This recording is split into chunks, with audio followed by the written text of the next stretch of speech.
Greetings, friends. What's up, and welcome to another edition of Into the Necrosphere. This week, I am cracking wise with Andy Marshall of Saor. This literally was a case of a Scotsman and a South African jumping on Zoom, getting a little tipsy, talking a lot of shit. We did also cover a couple of other things, including the upcoming Saor record, and I'll be playing a track by them later on in the show. But great conversation. Andy's an awesome guy, and this was one that I think Katie had mentioned quite a few times. I needed to talk to him at some point, so finally made it happen. You will be hearing that in just a few moments. I will also be talking later on in the podcast about some new music. This week, I'm delving into the new Blut Aus Nord record. As some of you know who have been following the podcast for the last couple of months, I have just a slight whiff of anticipation about that record. So we are going to find out whether or not it lives up to the expectations, which are rather lofty. I'll also do my usual news, rants, and react segment. And if you follow me on social media, you will know that I just spent the last week at the Munich High End Society annual hi-fi show. So I may drop a couple of nuggets about some of the stuff that I saw there. Might even share with you how I very nearly got arrested at the German border, but I'll leave that for the news, rants, and react segment. If you're new to the podcast, make sure that you hit the subscribe button on your podcasting platform of choice, be that YouTube, Apple, Amazon, Spotify, or wherever else you consume podcasts. Also follow the show on social media. I'm on Instagram, Facebook, and Twitter.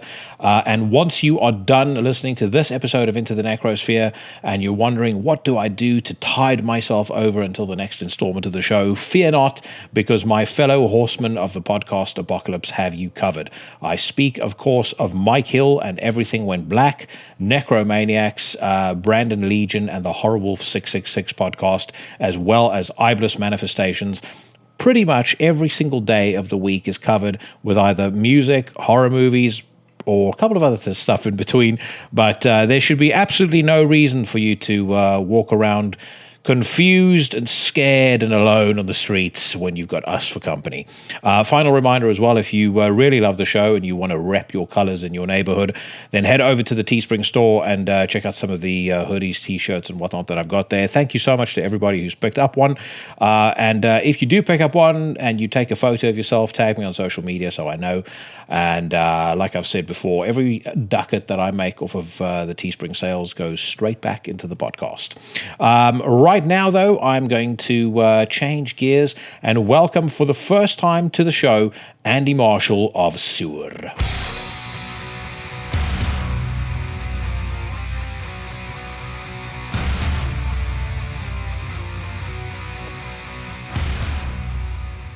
I was about to ask you before we started, are you do you imbibe the fruit of the vine?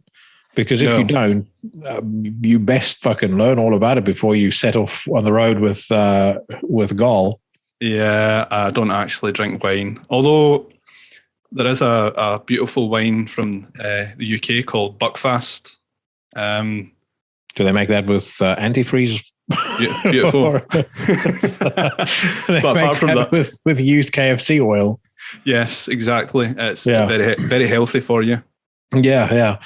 No, man, I never used to be into wine really at all. And then a friend of mine took me on a wine tasting about 10 years ago, and I started, like, suddenly I left there and I said, I get it now. Like, it makes sense why people like this so much. And I started progressively getting more and more into it. And then when I had the conversation with Gall, one of the things that he really perked up on was when we started talking about wine, and we spoke offline about wine for a fair bit as well. And I kind of left the conversation thinking, it would be really nice to be able to have a reasonably intelligent conversation with somebody about wine. And whenever I get like that about anything, I start getting really obsessive about, figuring out all the nuances and minutiae behind it. And as I've sort of started to learn more and more about it, it's really fascinating. Like I understand why people get so completely wrapped up in it, because it's like anything where you can go down the rabbit hole. It's like the more you go down that rabbit hole, the more crazy it gets, like the more interesting it gets. Yeah. But how are you, man? Like I mentioned, obviously the Goldsfield tour that's coming up. You're just about to drop a great record, a song that met with the approval of Into the Necrosphere. I know. I was a little bit nervous. I was a little bit nervous watching you. You turned on the play button, and I was like, "Oh fuck, here we go." Well, so I mean, the new music definitely has I can understand why maybe you were a little nervous as I turned on the new You turned song. it off at the soft bit, that's why. But like I said, the new music is good, man. It's very ballsy, and your voice is sounds fucking excellent. I mean, I think this is probably the best I've heard you sound on a record. You know, and I really like, especially and I'm going to fuck up the pronunciation, no doubt. The fourth. Okay, the Fua record I really liked. This one I kind of feel is actually kind of takes some of the intensity of that, and then throws in the Saor is the way to pronounce it. Saor. All right, stop coming up with English band names. I've been calling it Saor on the show. So I have something like, honestly, I don't speak Gaelic or Gaelic, so I actually chose the name because I thought it looked cool, and that's very sad. Yeah, and now I have Gaelic speakers saying, "Why did they choose that name?" Because the meaning has. I think it fucking means like carpenter as well. So it means free, and then it means other things. Yeah. And so sometimes I get shit from Gaelic speakers, but you know what?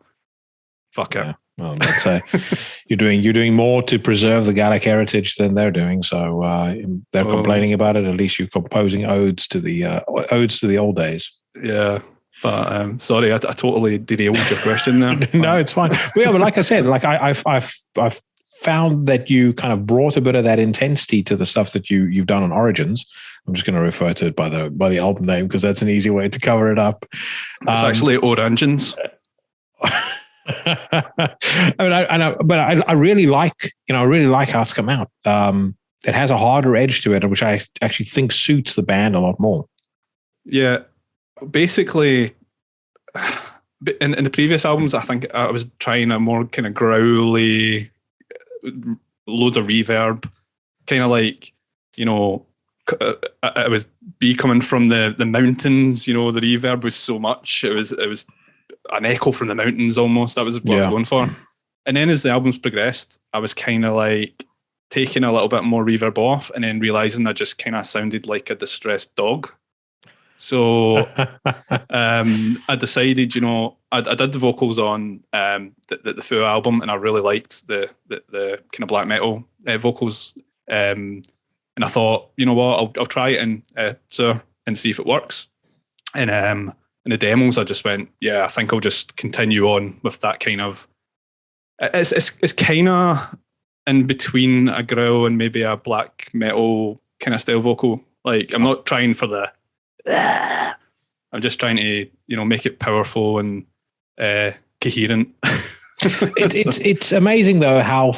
There's not really a huge number, and I might come to regret this statement. There's not that many newer bands that use like the prototypical Danny Filth type scream anymore when it comes to black metal. There's an awful lot of mixing up. You listen to a band like Panzerfaust, and they've got like death metal growls. They've got like the sort of, screaming on a note, which I absolutely love. And even the screams that they do use, it kind of sounds. I think a lot of bands have taken the idea that voice should sound inhuman and demonic, and they've kind of really sort of taken it to the next level. Selpst is another good example. Aversio Humanitatis is another good example of that. Runes of Everest that I really like. He does that an awful lot as well. It's not just like it's not just the Danny Filth scream, which honestly I detest. And weirdly enough, now when you hear bands that do that, it actually makes them sound dated, in my view. Yeah, that it must be very hard to continually do that live. That type of scream he's doing, it seems very like throaty. Yeah, I actually, funnily enough, Credo of Filth were kind of my gateway into black metal. At high school, my friend gave me Midian of all albums. Oh yeah, and I wasn't really into kind of death black metal. I was more into mainstream kind of metal and rock and grunge and all that kind of stuff. And that was kind of my gateway into something heavier. And then I listened to that, and he said, How did you find that? And I thought, yeah, it was really good. It was really different to me. I've never heard anything like this before. It was really cool hearing the drums and things like that. And he handed me Dark Throne, A Blaze in the Northern Sky, and went, "Try this now." It's like the harder drug. Yeah. He's like, "I got you hooked now. There you go. There's gave you some marijuana, here's some heroin." Yeah, and I stick that on, and he's like, "Just telling you, it's going to take a little while to sink in." And I'm like, "Okay." I put it on. First reaction is, this sounds like my room is just full of like wasps, and there's a gremlin at the back shouting at me. I really didn't get it. It took me a little while, and I listened to it over and over and over, and something just clicks, and you go, the atmosphere, you start, if you listen closely enough, then you're starting to hear the riffs. They're so grim and evil, and it was just, that was it. After that, I was like, mate, I need more CDs. Yeah. A Blaze in the Northern Sky was one of those records that I'm the same as you. It took me a while to find something in that record to latch onto, and the song I latched onto, which is still my favorite song on the record, is "In the Shadow of the Horns." Yes. It was just that immediate standout track, and it kind of it almost helped everything else for the untrained ear. It helped everything else kind of start to make sense and become a bit more palatable as well. But Cradle of Filth didn't introduce me to black metal. I remember I was getting into black metal around the time they put out Principle of Evil Made Flesh, and I remember the photos of them out in the graveyard and looking like idiots. And I heard Principle of Evil Made Flesh. I thought was a reasonable record. But they were never a band that massively appealed to me. There was a couple of songs on the Vampire EP that I liked. I remember Cruelty and the Beast had a song called Desire and Violent Overture, which I really liked. And I think it probably made me like the rest of the record. But they've just never been a band that did it for me. Like for me, the band that really kind of broke the ceiling when it came to black metal was Emperor. Like when I heard the Lost and Curse of Reverence for the first time, I was like, oh my God. Yeah. And that was about 6 months before the record came out. They put out that single. So was it the music video? You saw it was. Yeah, I saw the music video on MTV Headbangers Ball. Yeah.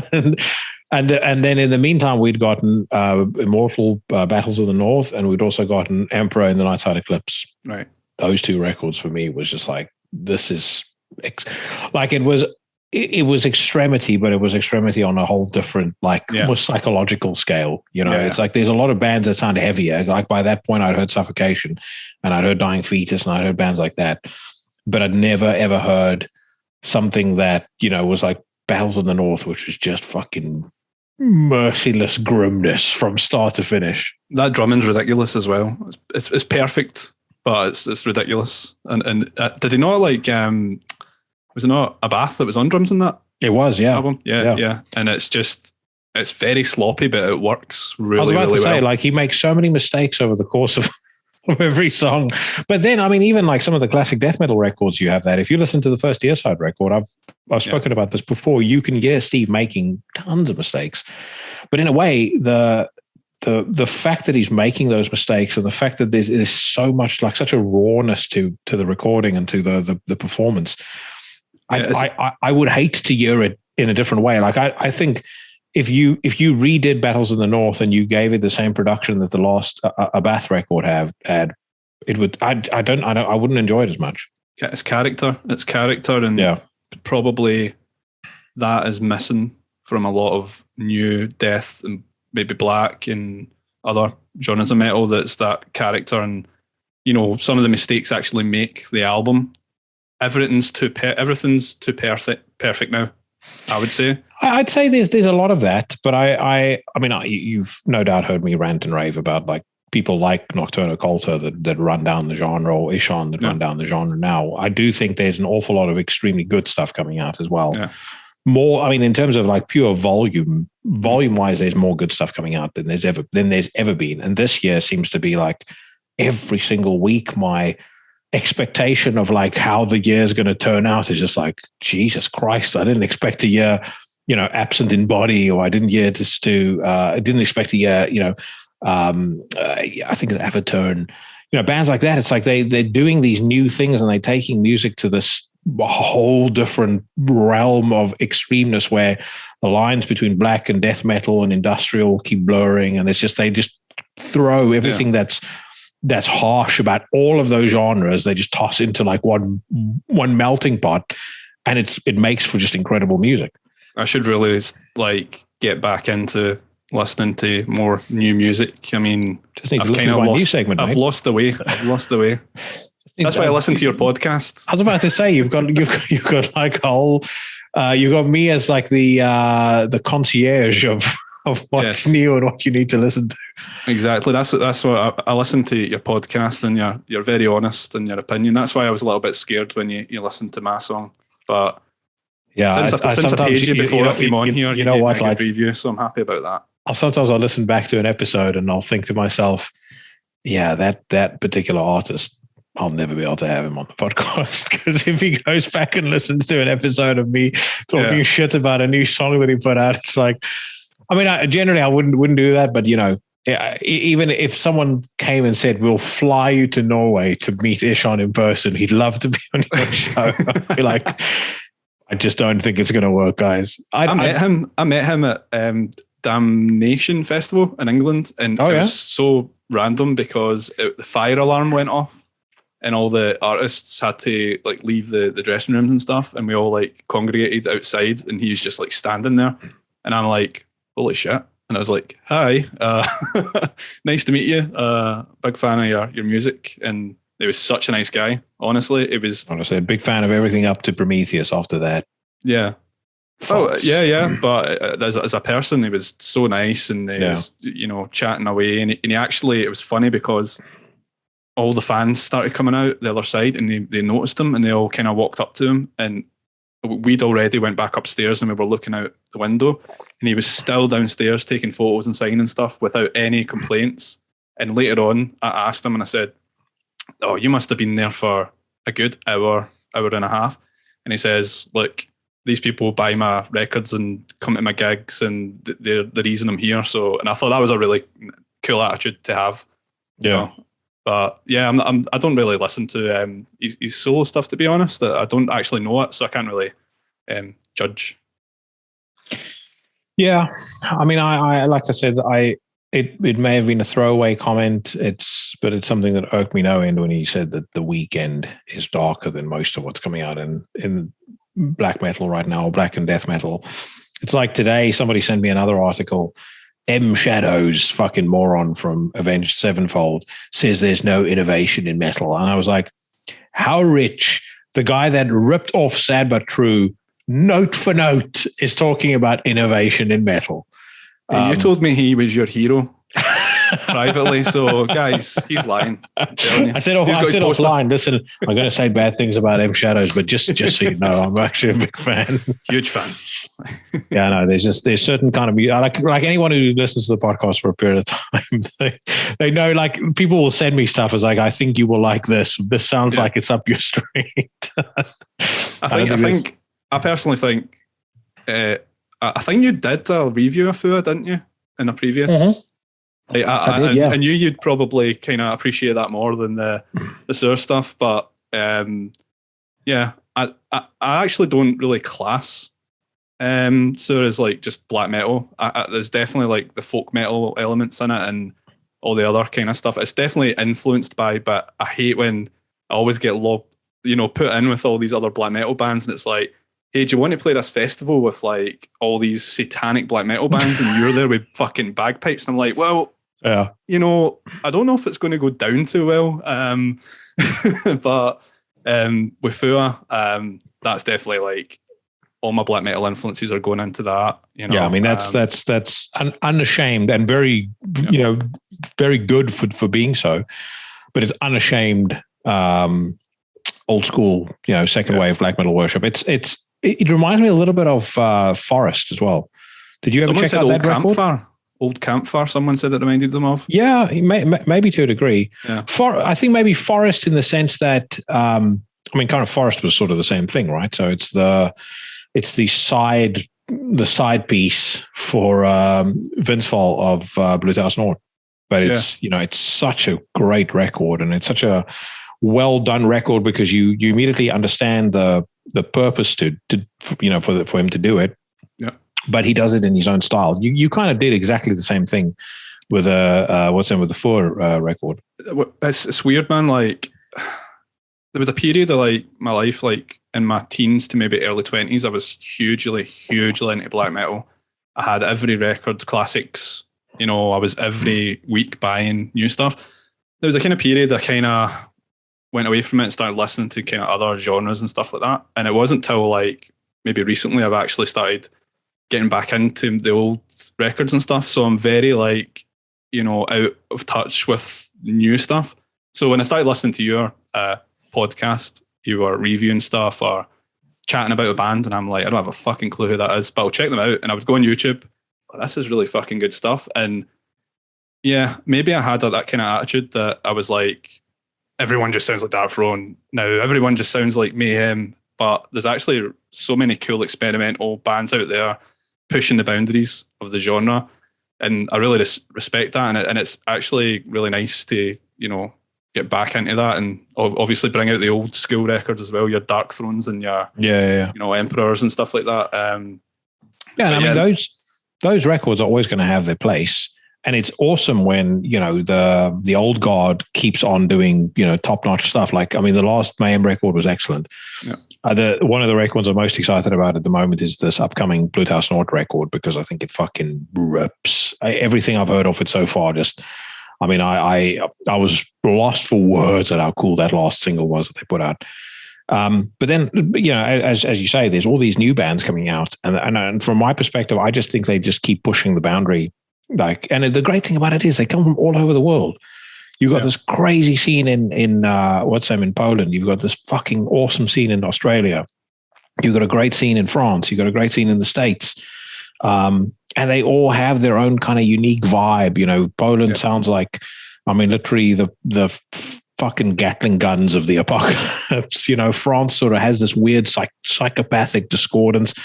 Australia, what's awesome about them is everything they do is just kind of slightly off kilter. You can never put your finger on it, but it's just like there's just something here that they're doing that's unique. I find like US black metal has all of it, as a lot of kind of other influences that they love to toss in, like goth music or whatever the case may be.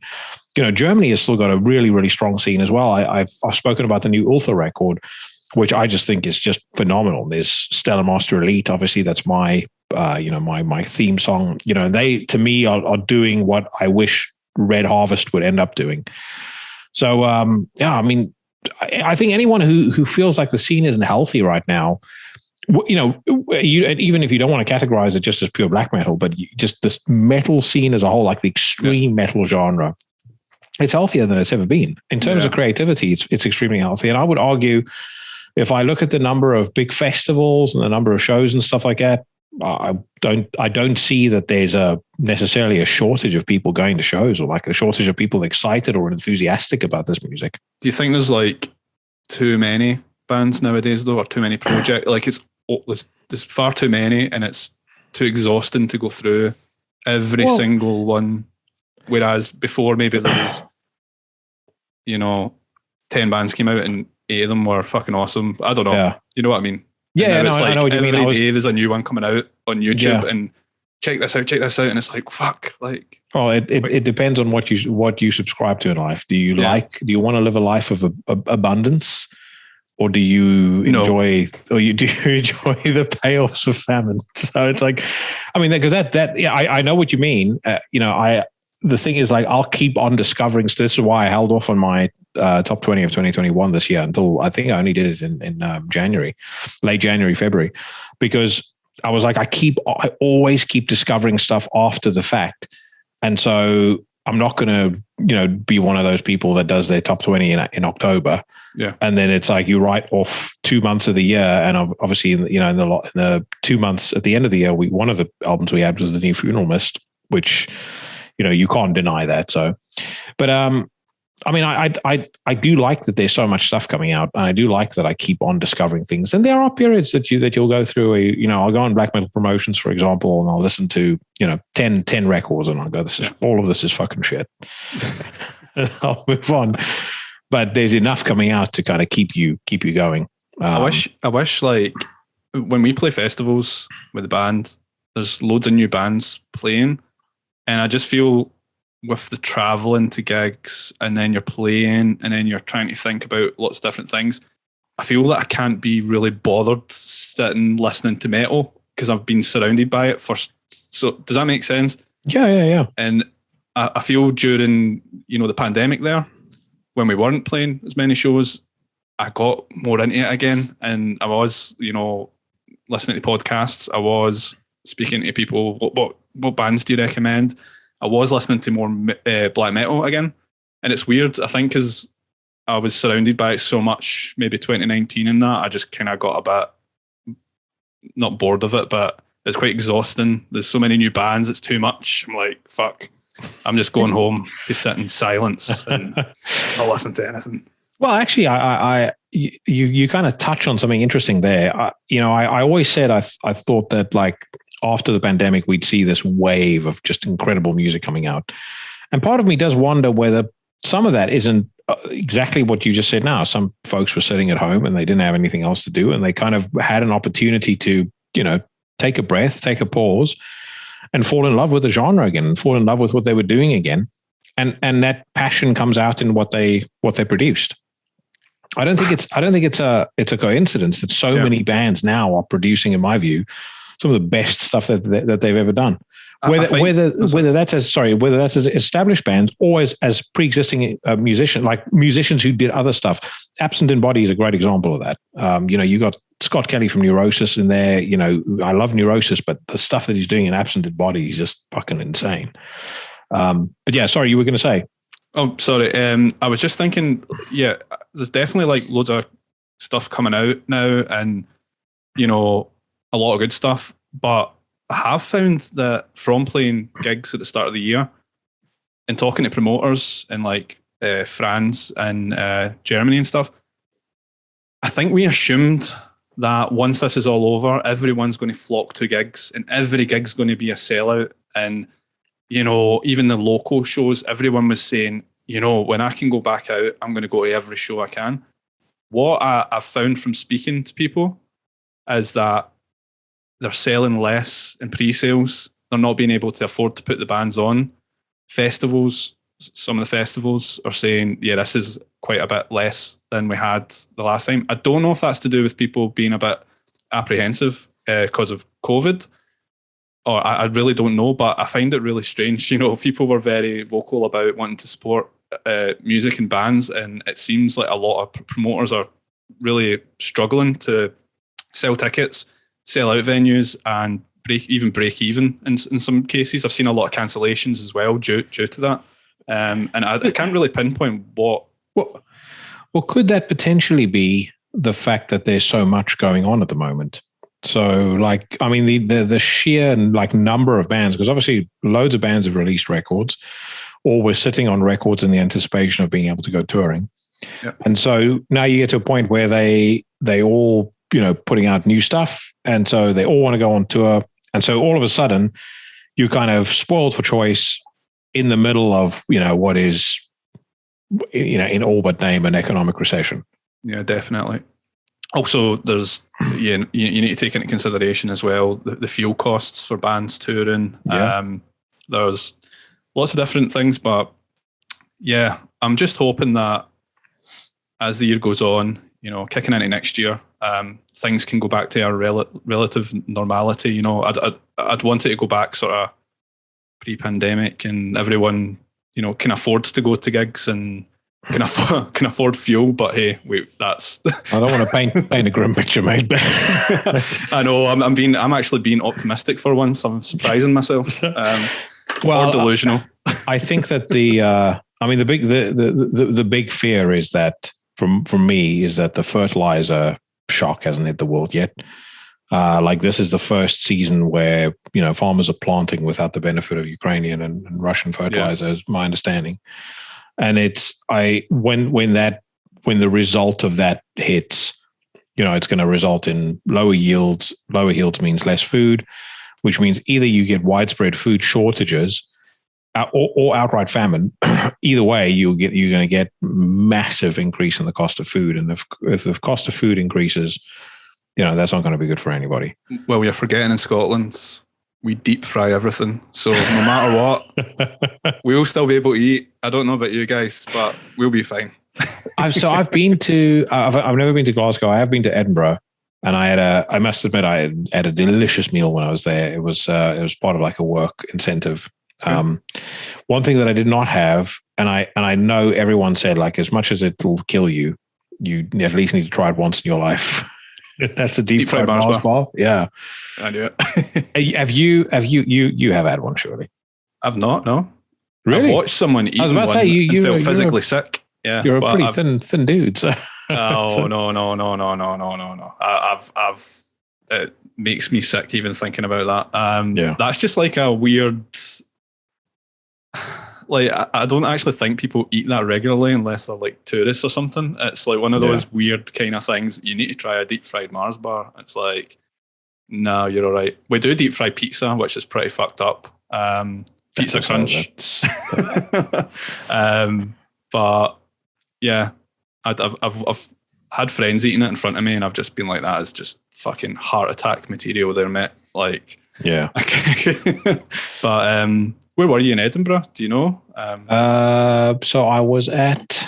So I can tell you how the day went. We spent the day playing Highland games, like, log tossing and all sorts of shit. And then I think it was. Is it Edinburgh Castle? Yeah.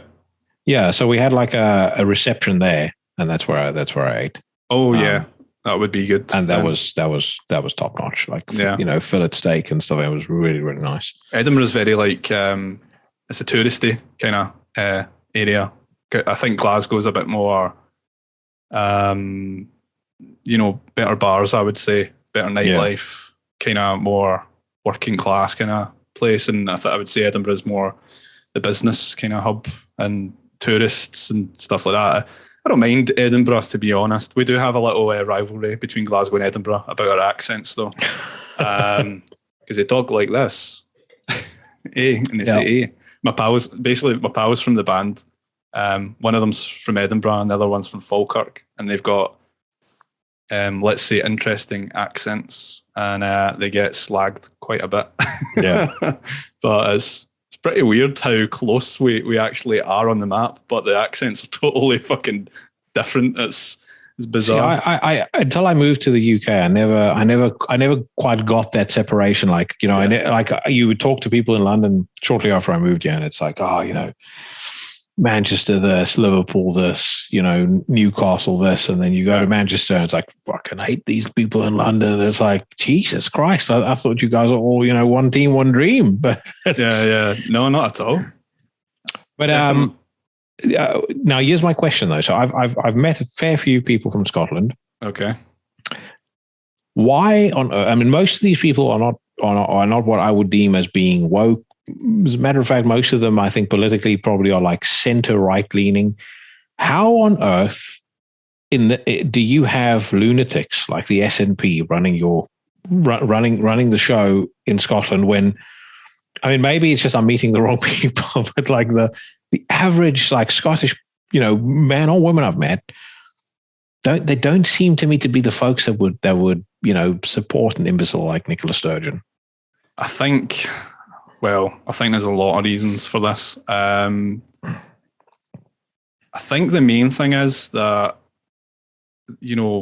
Labour and Tory are regarded as the Westminster parties, and they don't have Scotland's, they don't care about Scotland. That's the kind of mentality, I think. And they pretty much, Labour was pretty much in power for a long time, and they did fuck all, to be honest, in my opinion, to make anything better. And everyone just was looking for an alternative, really. And I mean, back in the day, SNP was kind of looked on as a kind of joke almost. Like, it wasn't as taken as seriously. And yeah, all of a sudden, they just became really popular as an alternative kind of party, maybe even as a protest, and they just built from there. And I was just about to say, like, was it? Would you say that was like basically the Scottish people, putting the middle finger up to the ruling elite in London? Yeah, that, and I think they genuinely believed that they actually cared about the SNP. I genuinely cared about Scotland. But, I mean, it's not just the SNP. All the political parties are just shit and full of actors that don't care about anything else but their own pockets and their own, every single party is the same. They're just a bunch of fucking assholes. And you mean like you're not talking about Boris and his mates having parties during lockdown? Oh no, that's great. Yeah, I'm so glad these people are in charge of the. Well, I'm glad they got caught out, because all of a sudden, as soon as they got caught out, all the restrictions gone. Everything's back to normal, guys. But, that just tells you everything you need to know of what these people think of us. And I'm saying that for every party.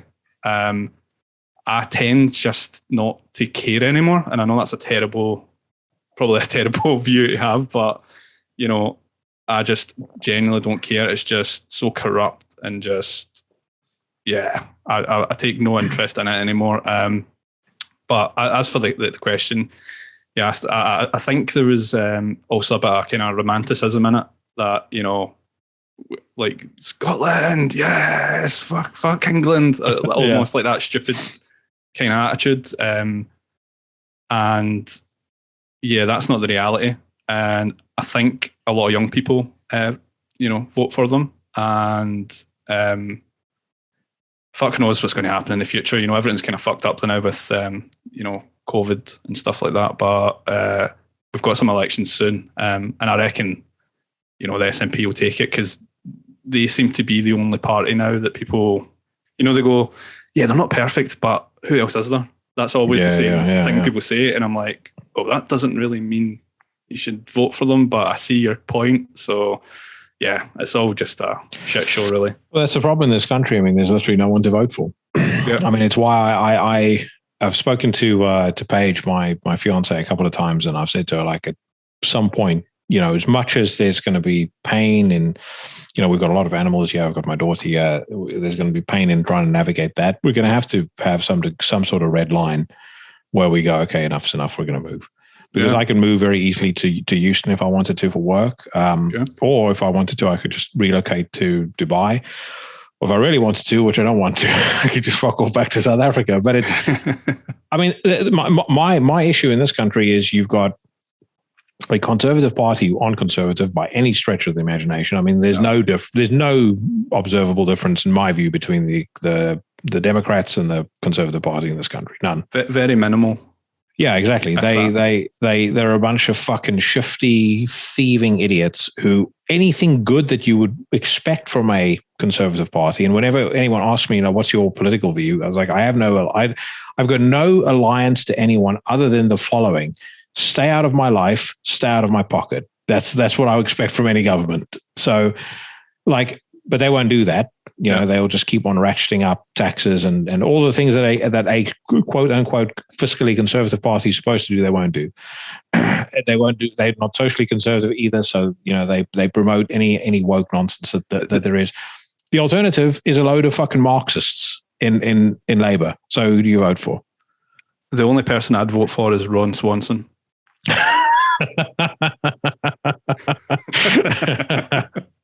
That's it. Yeah. If he's not standing, no one's getting my vote.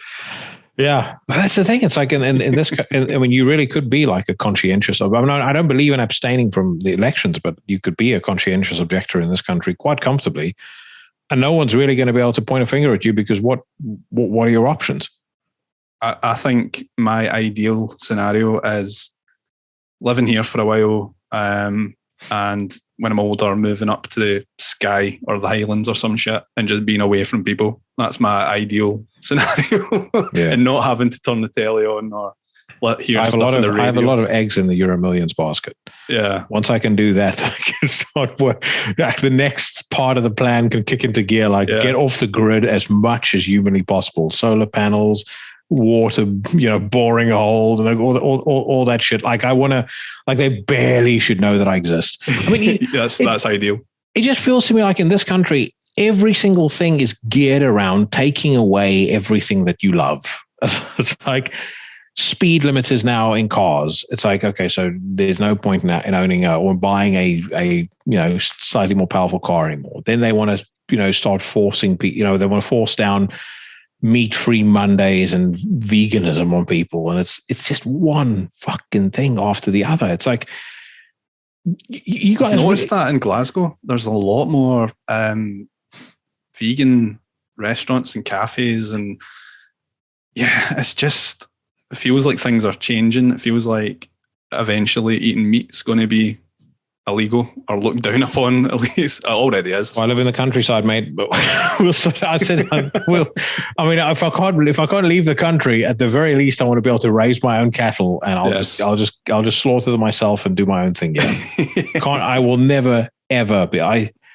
My girlfriend my fiance made asparagus in a pan the other day, and I used that pan after it had been thoroughly cleaned. I used that pan to make eggs today, and I took my first bite, and I was like, I can taste the asparagus in this shit. It's fucking vile.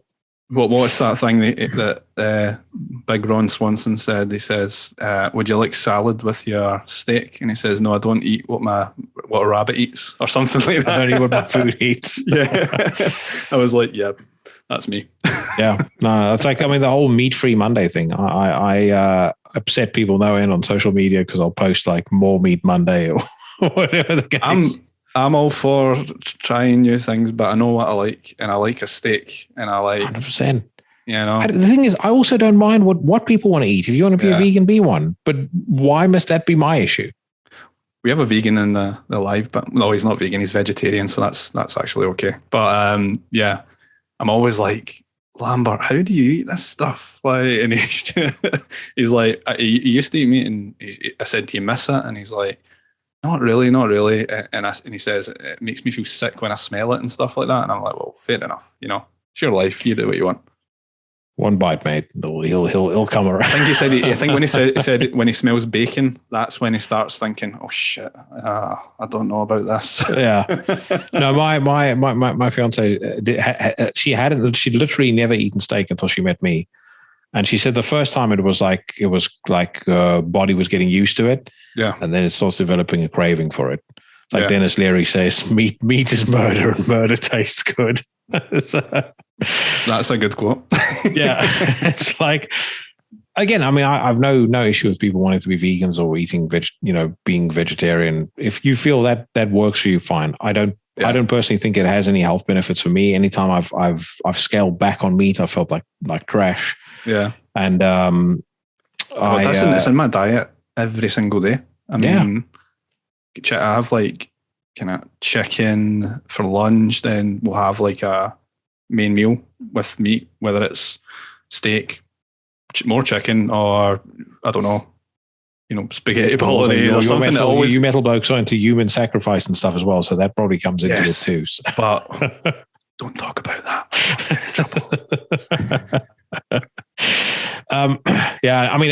If you're in South Africa, mate, meat is like. I think that it would be more difficult to come out to your parents in South Africa as vegetarian than it would be any other form of social stigma that you could imagine. I'm not even kidding. I can imagine. You could tell your parents anything, like, Mom, I'm in the process of transitioning. That's fine, as long as you're not a vegetarian, son. It's like, honestly, steak. I don't know what I'll do if I ever have children and they say I'm a vegetarian. My daughter did that. She announced that she was a vegetarian, and I said to her, okay, well, are you going to eat KFC from now on? She's like, oh, well, what do you mean? It's KFC's chicken, Meadow. It's a form of chicken. We don't really know where it comes from. Form of chicken. It's chicken of the cave. Yes, you're not going to be able to be a vegetarian and still eat KFC, and that was the end of the vegetarian experiment. She loves herself some KFC, so can't eat chicken tenders. Can't abide by vegetarianism.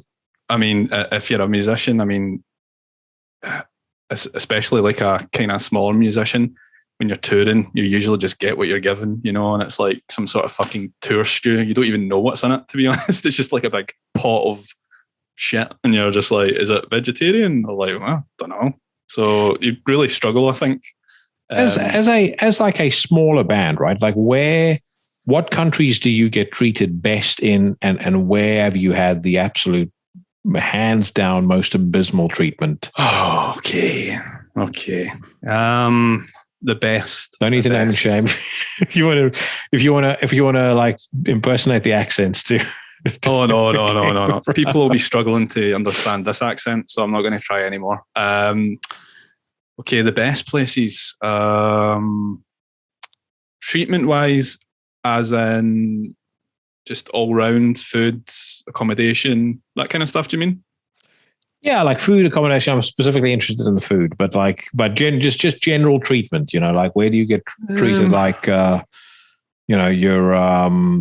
you just rolled around in pig vomit versus you're actually somebody who's made something of themselves, makes music that people like and want to listen to, and would pay to see live. Well, the best treatment we had was Hellfest, but that's Hellfest. That's a big festival. Usually elsewhere in France, we actually get really good treatment. We always get a good rider. We ask for like fresh bakery goods and all that kind of stuff, and you get loads of good local beers. They do quite a lot of good local ales, and so France is one of them. Germany always get treated really well there, and they really take care of their bands, I would say.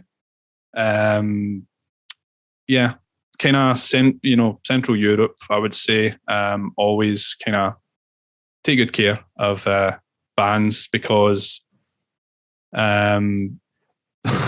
well, I'm trying to think of the worst one now. I'm having so many fucking thoughts going through my mind. Dude, I can throw out the worst one I've ever seen backstage. Go for it. You go for it. I was backstage once with Agnostic Front at the Underworld in Camden, and there was a couple of very sweaty packets of sandwich meat from Sainsbury's on a table with like a loaf of bread and like a can of, or like a bottle of mustard, and that was it. And I think two bottles of Coke. Thing is, we learned the hard way. We had a tiny little rider with just sort of, we want some beers and some food, and that's cool. And then like our manager / booker was like, yeah, you should probably like extend this, because every time we arrived, we'd get the exact same thing you described. It would be just some shitty like food and like 3 beers.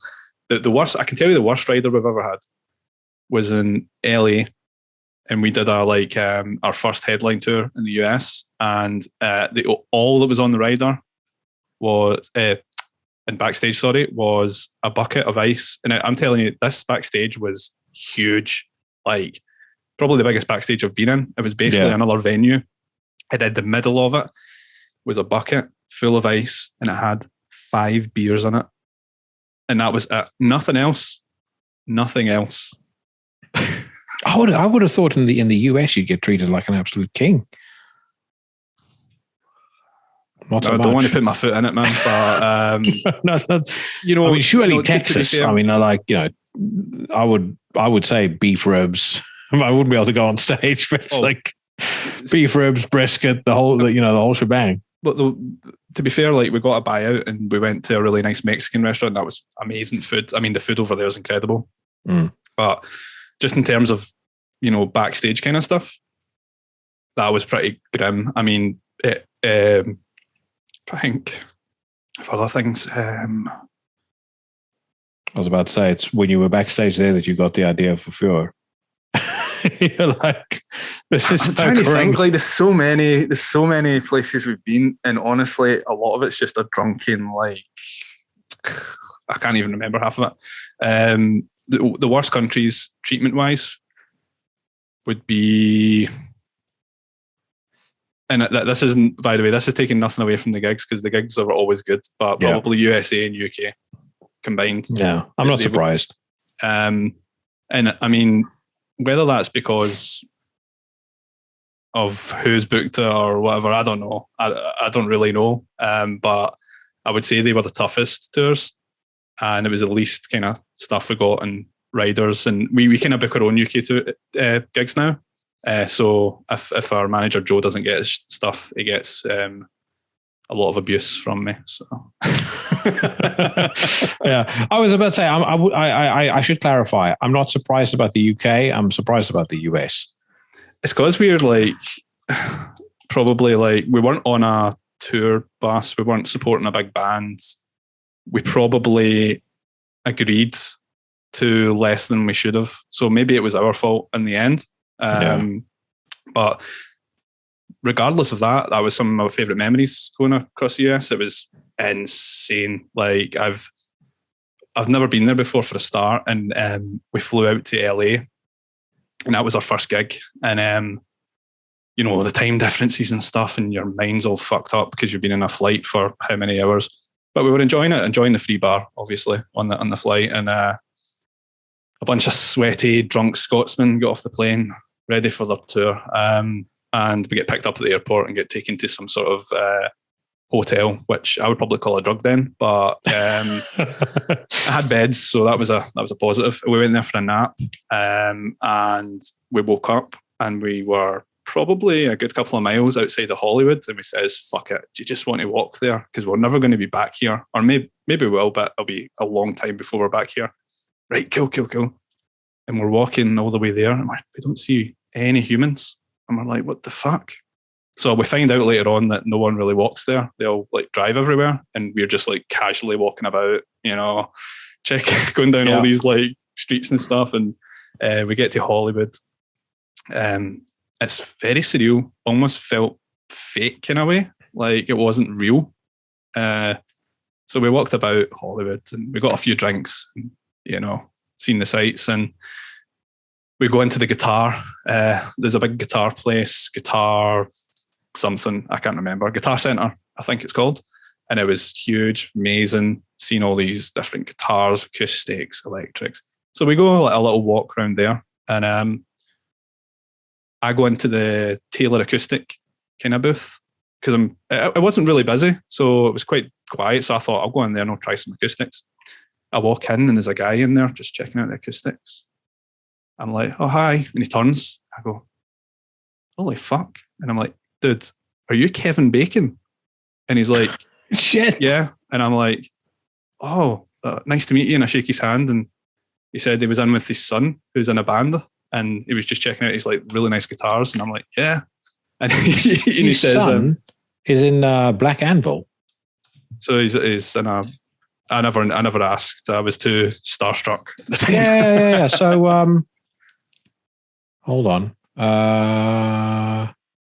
Yeah, his son Travis is in Black Anvil. They're on, I believe they're on Season of Mist as well, mate.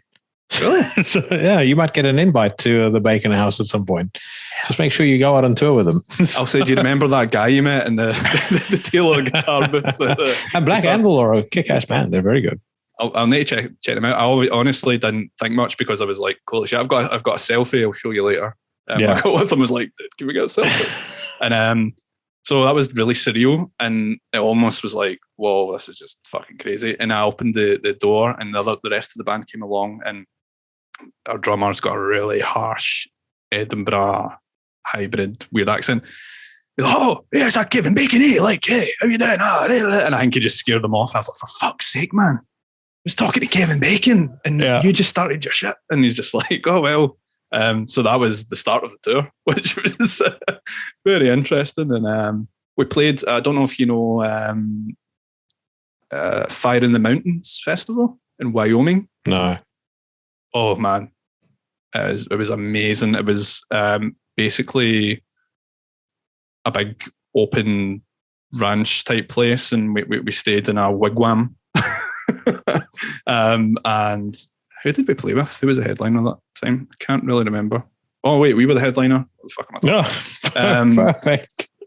There was another headliner the next day, but it was like surrounded by these epic mountains, and it was so fucking like surreal standing in that stage. And I was like looking around like, whoa, like the landscape here was insane. And I was like, I feel so like lucky to be standing here and playing this kind of, you know, playing to all these people that are really up for it and stuff. But it was crazy. It was like storms and stuff like that in between it, and they had to like evacuate everyone because it was just crazy weather there, lightning storms, and then it was sunny. Yeah. And I've never experienced anything like that. So the first 2 days were a roller coaster. Well, mate, I'm just having a gander now at the lineup for this year at Fire in the Mountain. If you guys had played this year, you could join the stage with one Aaron Jonah Lewis. Who's that? Former the guy from Stained. He's a born again Trump supporter now, and he berates his audience. Are you sure that's the right festival? Fire in the Mountains. Yeah. Enslaved are headlining it. Oh, Enslaved? Oh, really? Hold on. Yeah. This is what I'm looking at. Hold on. Let's see. Oh, no. Fire in the Mountains. Mountains. All right. I take that back. I was like, they've taken a different turn on there. Okay. Fire I was like, in the Mountains. Jesus, really? Like, let's see. They've really diversified the lineup this year. Oh, well, I mean, are they would they be any different to what's his face to Download? Oh, okay. Yeah, no. I completely take that back. There's some fucking great bands this year. Enslaved, Wolves in the Throne Room, Yob, Steve Von Till, Woven Hand. I'm a big fan of Woven Hand. Eternal Champion. Eternal Champion, old like kind of heavy metal stuff. Yeah, that's one of the bands that really do it very, very well. Yeah. Wolves in the Throne Room were the other headliner when we played. They played the next day or the day before. Can't remember. But yeah, it was amazing. Although the heat was just, oh my God. See, being Scottish and going there, we are pale skin. Scotland has got cold on a level. Like when I was on the Highland tossing the fucking logs and shit. Jesus Christ, mate. I mean, that's like cold that penetrates through the clothes, the skin, the flesh. It literally goes into your marrow. You're more fucking Scottish than me. You're throwing logs about and stuff. Like, I've never done that. Like, fun actually. It was. I went on quite a few of those excursions, and the Highland Games was far and away the best I've ever, like the most fun I've ever had. Yeah, it's great. Do you know I've never been to one ever?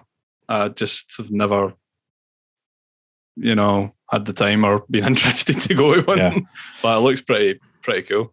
Yeah, no, dude, it was a lot of fun. I have thought, like, especially now that my daughter is getting a little bit older, I want to start taking her to some of the year-end rugby test matches. And I was thinking, like, 1 year I'll take her to Wales. I'll take her to Cardiff to watch Springboks and Wales there.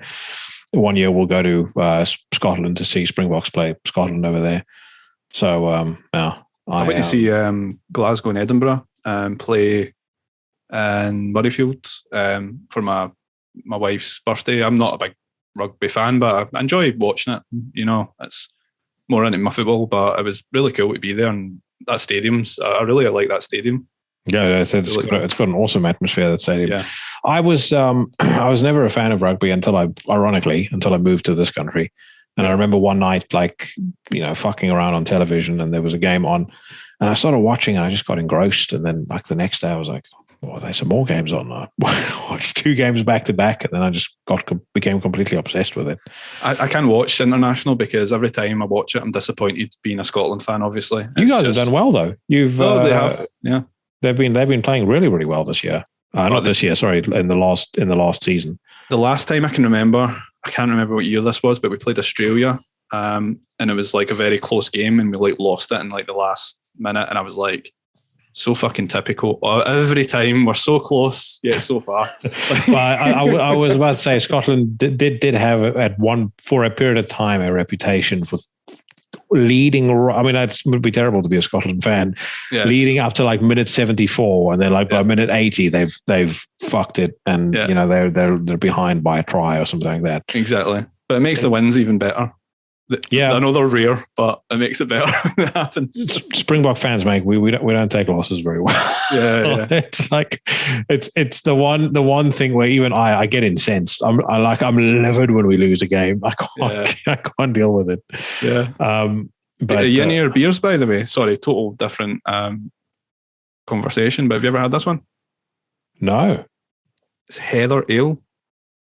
Okay, it's really nice. I've never had that. You've actually reminded me of something. I'm running short of wine. I'm going to get some wine. I'll be back in 2 seconds. think about the role that you play as somebody who plays music, right?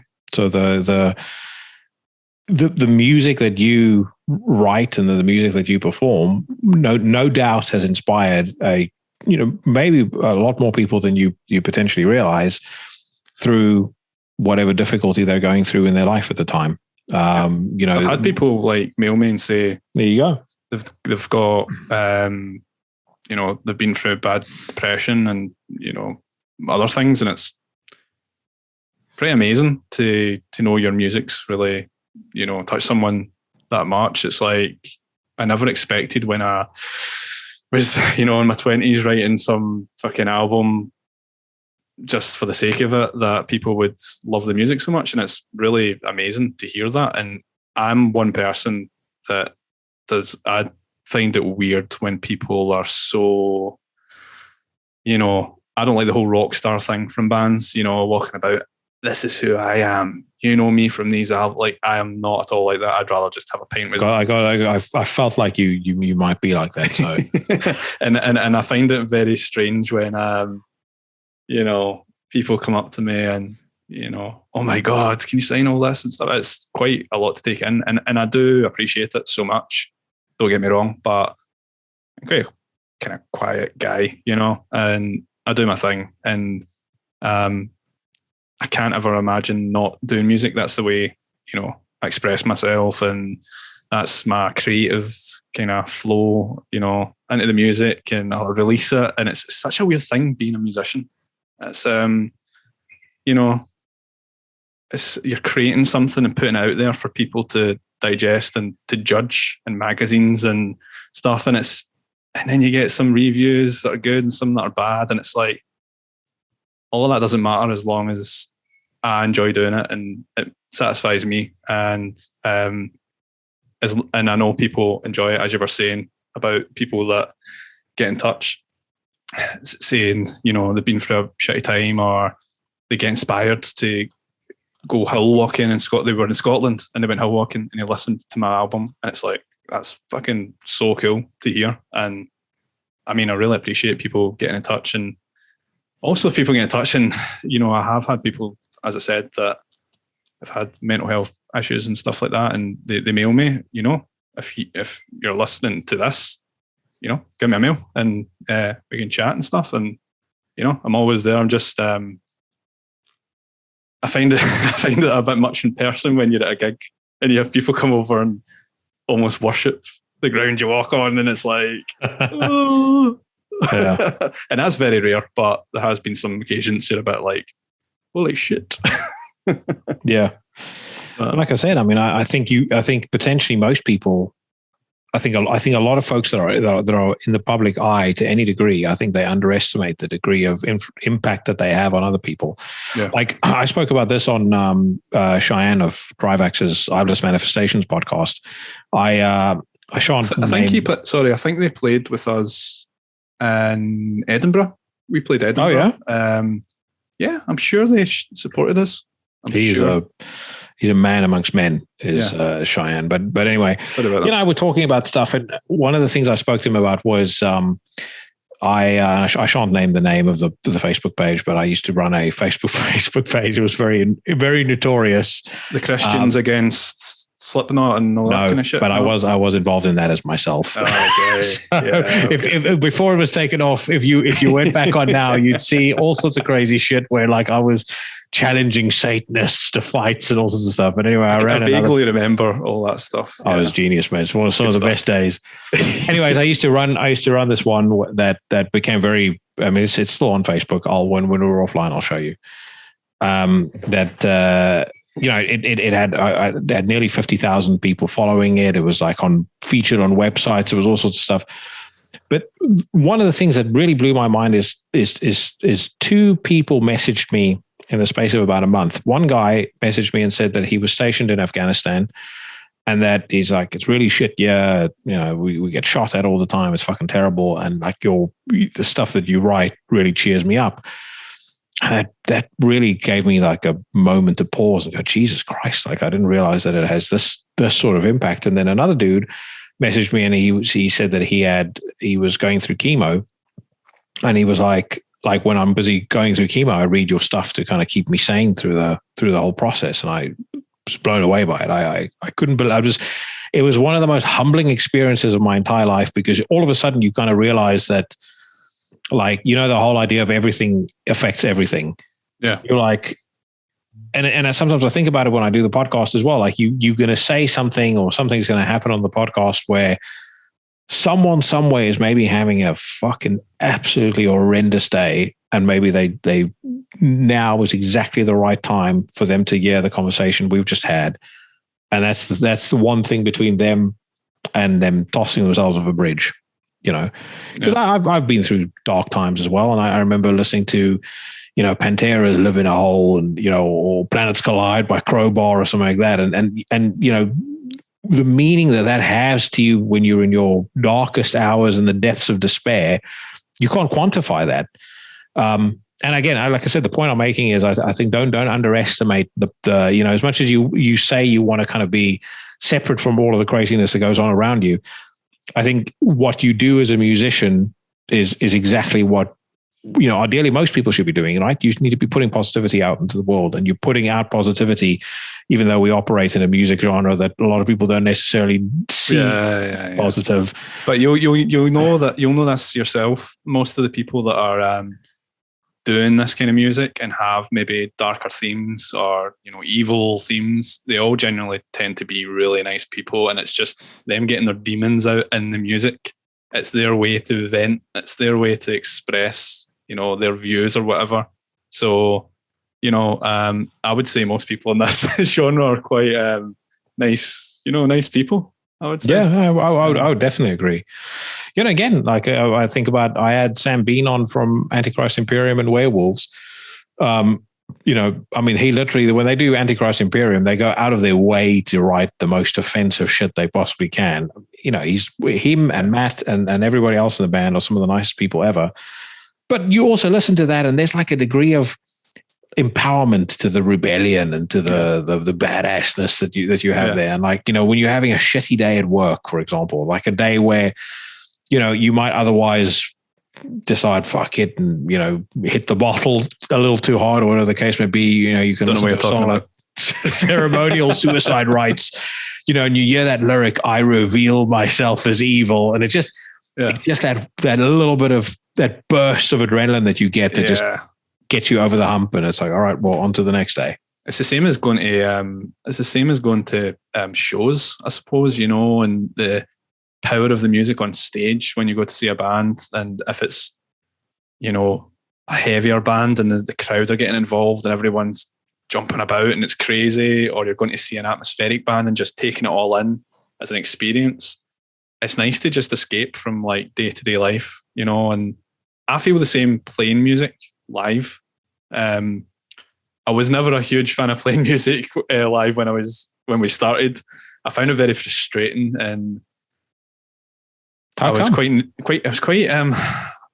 like when Aura came out, there was quite a bit of kind of hype about it online and stuff from the atmospheric black metal kind of community. Loved it, and that I had Austin from Panopticon played drums on it, and he was just it's pretty cool. But yeah, I kind of decided, right, let's go and do some gigs.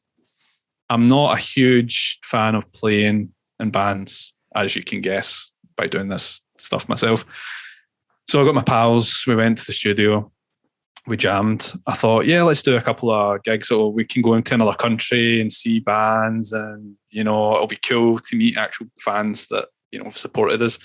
And I played a few at the start, and, some of the experiences were quite stressful. The sound was terrible.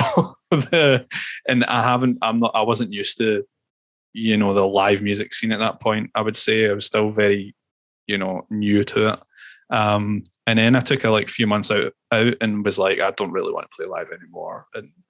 And the guys got in touch and they were like, look, this festival wants to book you. Can't remember which one it was. But we should do another live gig. Let's see if you change your mind. And I played it and had a great time. And, you're drinking with other bands that you're really big fans of and that. They were like, oh, we're drinking with so-and-so. And yeah, loads of good memories of playing.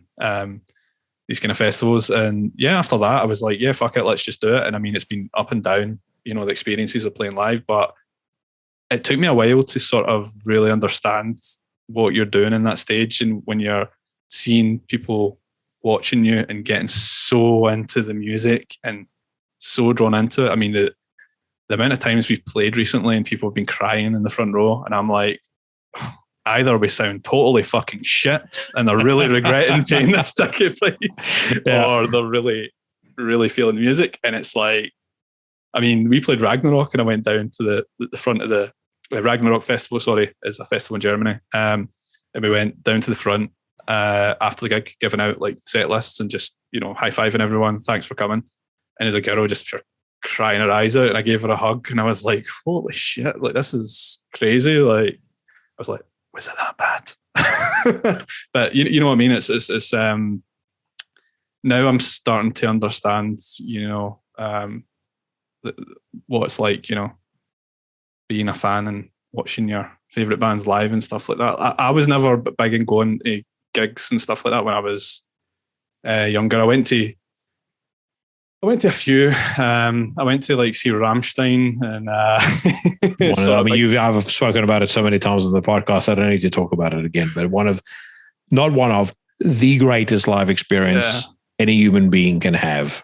I saw them 18 years ago in Glasgow. Jesus. I discovered today, and funnily enough, at that show, the current guitarist in our band, he's 40 and I'm 34.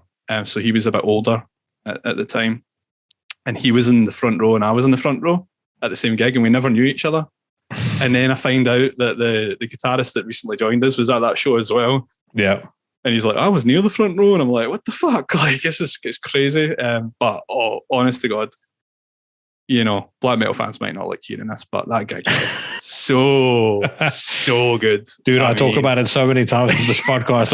I'm way past like any offending any black metal fans. Like, honestly, the pyro was so close to the crowd when it was flying over us. You could feel it. You feel it in your face. Yeah. It was incredible. And, you know, I went to see them. I'd been to see some black metal bands I liked, but I was never big into doing gigs. So that probably was why I wasn't too keen in going live with my own stuff. And I find it quite nerve-wracking. I always find it nerve-wracking. Even if we've played the same set over and over for 3 years, and I could pick a guitar up now and play it, but it's still nervous when you're going to go on stage and you need to make sure everything's okay, the sound's okay for you, your guitar's tuned, you're going on at the right foot. It's quite crazy, but, you know, it's good fun as well. And you get to travel and see all these places you probably wouldn't see if you weren't in a band, to be honest. Yeah. So something I've wondered about, like, doing what you do, does that give you an appreciation, especially coming from it from the perspective that you've come at it from? Does it give you an appreciation for bands that do it at a like super high level, like a Rammstein or like a you know, like Metallica or somebody like that? That's just, well, you know, there's bands that are constantly on tour that aren't huge bands like Rammstein and Metallica. They're probably under the same sort of conditions that, you know, we have and other like everyday bands have, you know, the traveling. I mean, for example, I'll just put this into context. Like when we played Ragnarok, we flew from Glasgow to London, which was an hour and a little bit.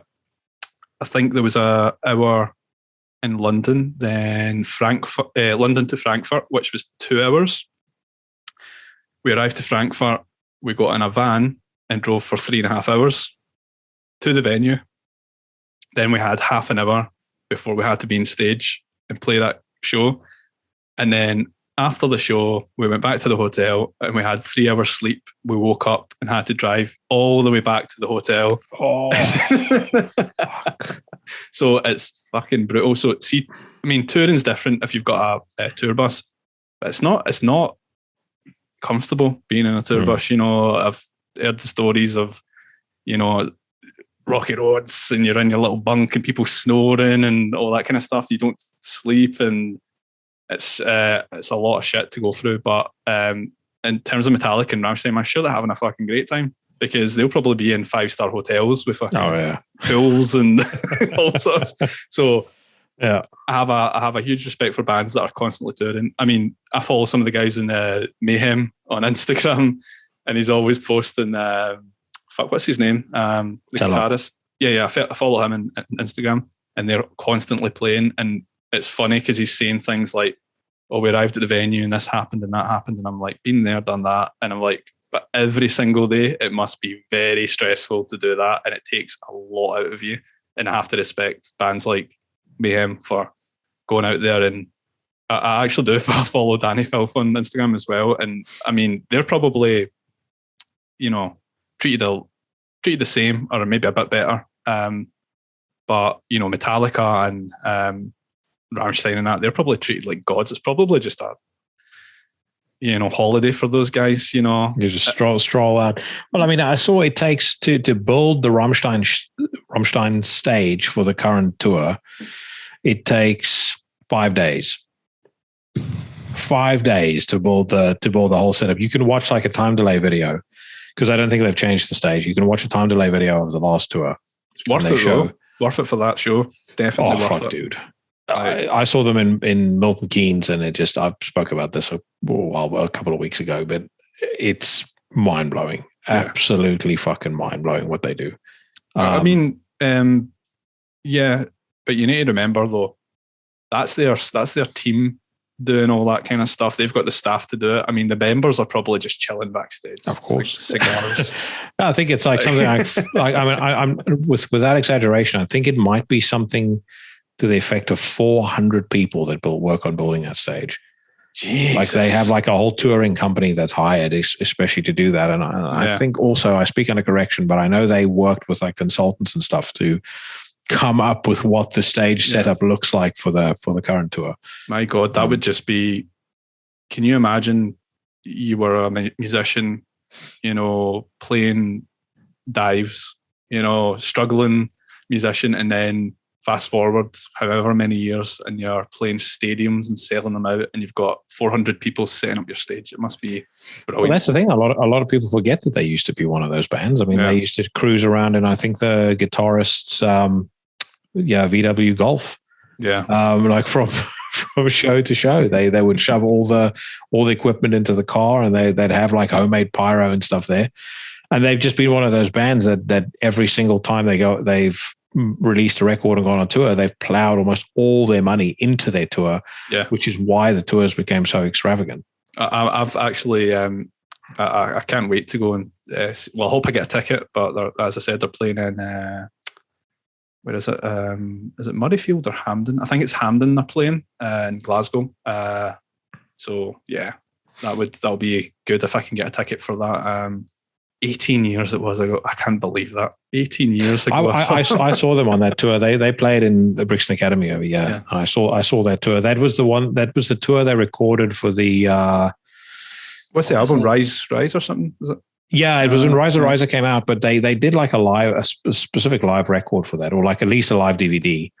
But I saw them for that. I saw them a year prior or 2 years prior.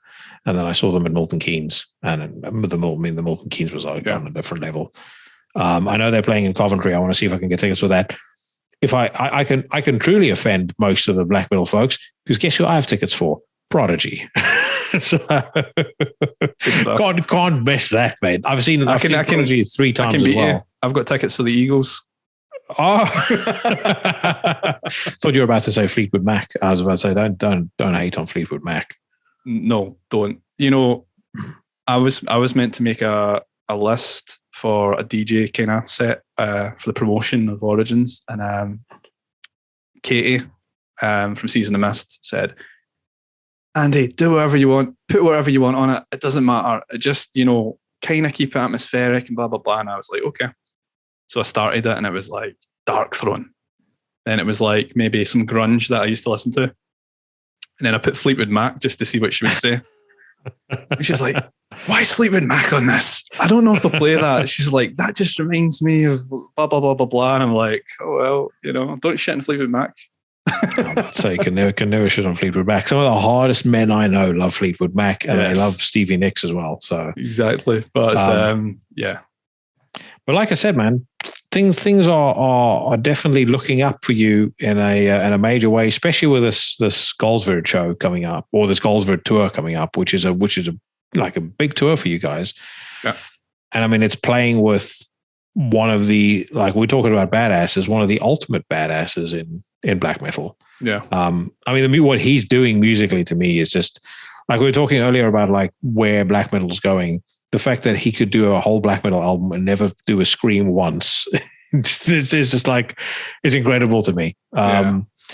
But in terms of the new record, in terms of everything else coming up, like what's on the horizon, and how do you feel about kind of where we're at right now on the 4th of May in the year of our Lord 2022? Well, it's only recently I've got an interview requests and stuff like that. So I've just started doing all that kind of stuff. I like doing stuff like this more, chatting to someone, because I feel like when I'm doing the kind of email interviews, it feels like it being back at school and you're doing a report and you're reading it back and going, is that correct grammar? I'll just double check that.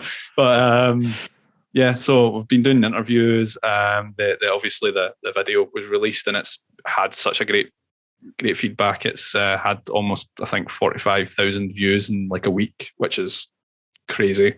Most of the comments have been good. We've got another video that we've done that's coming out soon.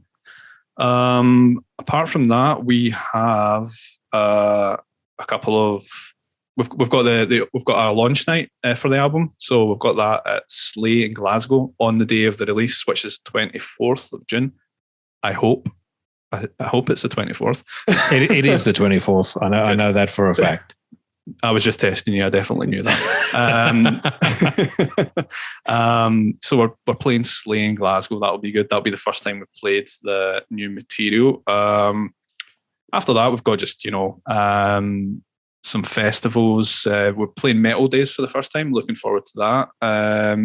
Partisan in Germany, and then obviously onwards to the Galsword tour, which will be crazy because I've never actually toured in a tour bus before, so that'll be fun, and especially being on the bus with Gal and all that will be pretty cool, and hopefully get to chat to him. Maybe he'll convert me to wine. Oh, dude, like I said, if you need to know about wine, I'll give you the secret. As long as it says Director's Reserve, Estate Reserve, or Single Vineyard Reserve, then you're drinking good shit. Anything else is generally cheap rubbish. I'm so into my craft, beers and ales and all that kind of stuff, and I really want to get into whiskey. Yeah, I've got a friend who's trying to convert me to that. I've never been able to quite kind of get into it, but he's adamant that I would like it very much if I gave it a go. Because the guitarist in our band, Martin, he's really into his whiskies, and he always buys like different whiskies when he's out. And I don't know, like I think I need to start off kind of with something a bit less strong, just get me into it. Like, because I've tried it and I'm like, oh my God. For the fire water. Yeah. And I'm not used to, obviously, drinking it. Although my grandpa used to dip my dummy when I was a young kid, into the whiskey when I was crying to stop me. So, maybe I do have a taste for it. But, yeah. So, yeah, this Galsword tour, I'm really looking forward to it. And we're hitting a lot of places we've not played before. Spain is one that we were meant to play about 3 times before, and every time there was something that came up, cancellation of flights, just band members being ill, whatever. So I'm looking forward to going there, going to the Czech Republic, Hungary, all these kind of places. It'll be good. Yeah. I'm just looking at the Goldsverd or the standard Goldsverd set list as well, and it's pretty cool. Like he plays a lot of Gorgoroth stuff. Like he plays Wound Upon Wound. He plays some Trolldom stuff, which I really like those Trolldom records. I think you can have a fucking great time. And Goria was here as well. They went over really, really well in London. So I suspect like you'll probably that's a pretty fucking killer bill. That good. I think Gullorm is his name. I always say it wrong, but he directed the music video for us, Origins. He's in Goria, and he came over from Portugal and directed the music video, and that was really cool. And I went to see them in Glasgow, which was really cool to see them again. And we'll obviously be touring with those guys. They've got a really cool image on stage, and it's the masks and all that's really cool. I don't know. I feel very like we're a kind of odd band in the middle of these two black metal bands, but I think we've got enough kind of black metal influences in the music that people will enjoy it. Especially with the new stuff, mate. I think the new stuff will go over really, really well. It's hopefully they don't cringe when the bagpipes hitting. Just if all else fails, just toss in a cover of "In the Shadow of the Horns" at the towards the end, or just at least just like the way that some bands will like throw in like one familiar riff at the end of a song and then end the song. Like just toss that in, and then I just want to shout Nocturnal was it Nocturnal Culto? Well, listen, my brother, it's been awesome catching up with you. And I'm glad you found the conversational style of things enjoyable. This is one of those really fun conversations where like I didn't know where it was going to go, but I know Katie was keen for us to speak, and it was like I've said it many times before about climbing the hump to the top of the mountain, and you kind of know when the conversations are going to start getting good. I think at 2 minutes past 8, I was like, all right, there's no preamble, no build up. We've just hit it off. So we'll definitely have to do this again at some point. I'm sure we've lots more to talk about. I might have a few more grey hairs, and I might not have any hair at that time. Have you not just gotten married? Yeah. Why do you say that when I said I've just got grey hairs? Because that's where they'll come from. Yeah, but congratulations, by the way. Oh, thank you very much. But yeah, it's been awesome being on, and can't wait to hear the future podcasts you do. So cheers for having me on. All right, my man. Hang fire for 2 seconds. I'm gonna hit stop, and then I just want to catch up with you about something off air. But we'll say goodbye to these mofos and fade into a tune. So adios. See ya.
Massive thank you to Andy of Saor for a great conversation. I had expectations that it was going to be fun, but he's one of those guys that I just hit it off with straight away, and I hope you guys enjoyed that as much as I did recording it. The song you just heard is Origins. It is off the album by the same name, the band, of course, Saor, and that record will see the light of day courtesy of the fine folks at Season of Mist on June the 24th, so look out for that. I will undoubtedly talk about it at another stage on the podcast as well. Also check out Fourth, and I know I'm still butchering the pronunciation of that band's name, but if you look up Saor, you'll find Fourth as well. I have reviewed their record on, well, actually his record, because it's Andy's band, on the podcast previously. Absolutely kick-ass stuff. And I will for sure have Andy back on the show. Great dude, and I feel like we still have lots to talk about.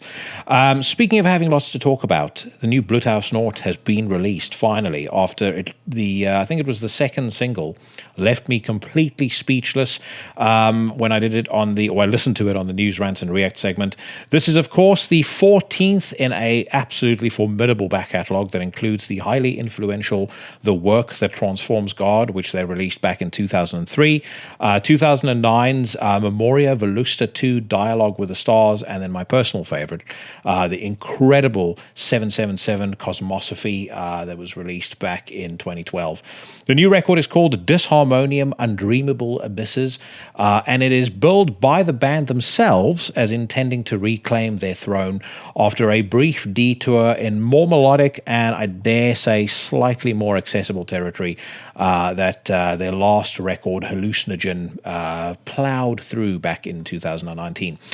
Now, that record, when it first came out, I was reserved in my praises of it. I liked it. I said there was I wasn't sure when I first listened to it that it was one that was going to stand the test of time, maybe in comparison to the rest of the Blut Aus Nord discography.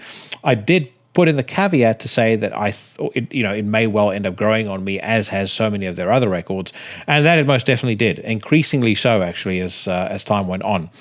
However, that being said, from the second that this new record's opening track, Chants of the Deep Ones, kick things off, it is made abundantly clear that Blut Aus Nord this time round are seeking neither to soothe nor entertain. So I mentioned before hallucinogens dabbling with melody, and it was, generally speaking, a reasonably beautiful record. Beauty is completely absent from the new Blut Aus Nord record, and much like the really kind of vivid cover art, which if you haven't seen it yet and you're only listening to this, it depicts kind of an abyss lined with tentacles of some sort of god-forsaken Lovecraftian sea creature.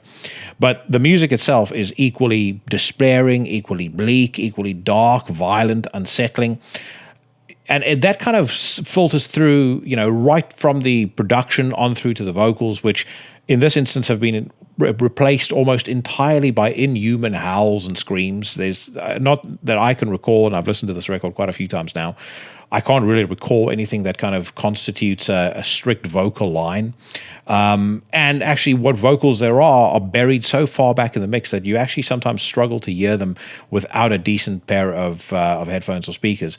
That being said, they fit in with what the band, I think, have tried to create here absolutely perfectly, as do the drums, which oscillate between just insane unhinged blasting and kind of pummeling mid-tempo breaks. I do like the fact that on some of the songs in particular, I feel like there's a bit of a groove and a bit of a swagger that those drums hit as well. So kudos on that front. And then the guitar has that very distinct, echoey Blut Aus Nord feel. But again, unlike Hallucinogen, there are very, very few smatterings of melody. More the guitar focus is on creating, true to the record's title, disharmony, discordance, and basically just kind of a general sense of unease. The operative noun, I think, that embodies the end result of all of this is power. This record just absolutely winded me from the second that I switched it on, and it does not let you catch your breath again for the entire 46-minute duration. There are a couple of standout tracks. I'm personally very partial to That Cannot Be Dreamed, which was also the record's first single. I think a great example of that swagger and that groove that I mentioned as well. And I also think that Keziah Mason is probably the record's slowest and most atmospheric track, but I also feel like it's kind of the I was about to say the reference track, but I think that's because I've spent so much time at a hi-fi show. But certainly, kind of one of the pinnacles of the record. I do think, though, in spite of those standouts, I think our Disharmonium is very clearly intended to be consumed as a whole. And as I alluded to earlier, I do think that it does benefit from being heard over a decent set of speakers or a decent pair of headphones. I was talking to my buddy Errol earlier about that as well, and he mentioned the same thing. It is an exhaustive listen. It's definitely not something that I'd advise you to listen to on a hangover, which I did just 2 days ago, and I felt like I really was being dragged into the abyss of hell. But when it is over, I can guarantee you this: you are going to feel compelled to go back to it again and again, and that really is what all the very best records have in common. Blut Aus Nord included. Now, I'm not sure personally whether it tops Cosmosophy for me just yet. But I will say this: it is pretty close, and I suspect that as I continue to listen to it, it may well hit those upper ranks. For now, though, clearly the record comes very highly recommended, and I am going to treat you all to the track that I just referred to as the album's peak. This is Blut Aus Nord with Keziah Mason.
The track is Keziah Mason, the band unmistakably Blut Aus Nord, and that new record is called Disharmonium Undreamable Abysses. It comes to us courtesy of the fantastic Deborah Morty Productions.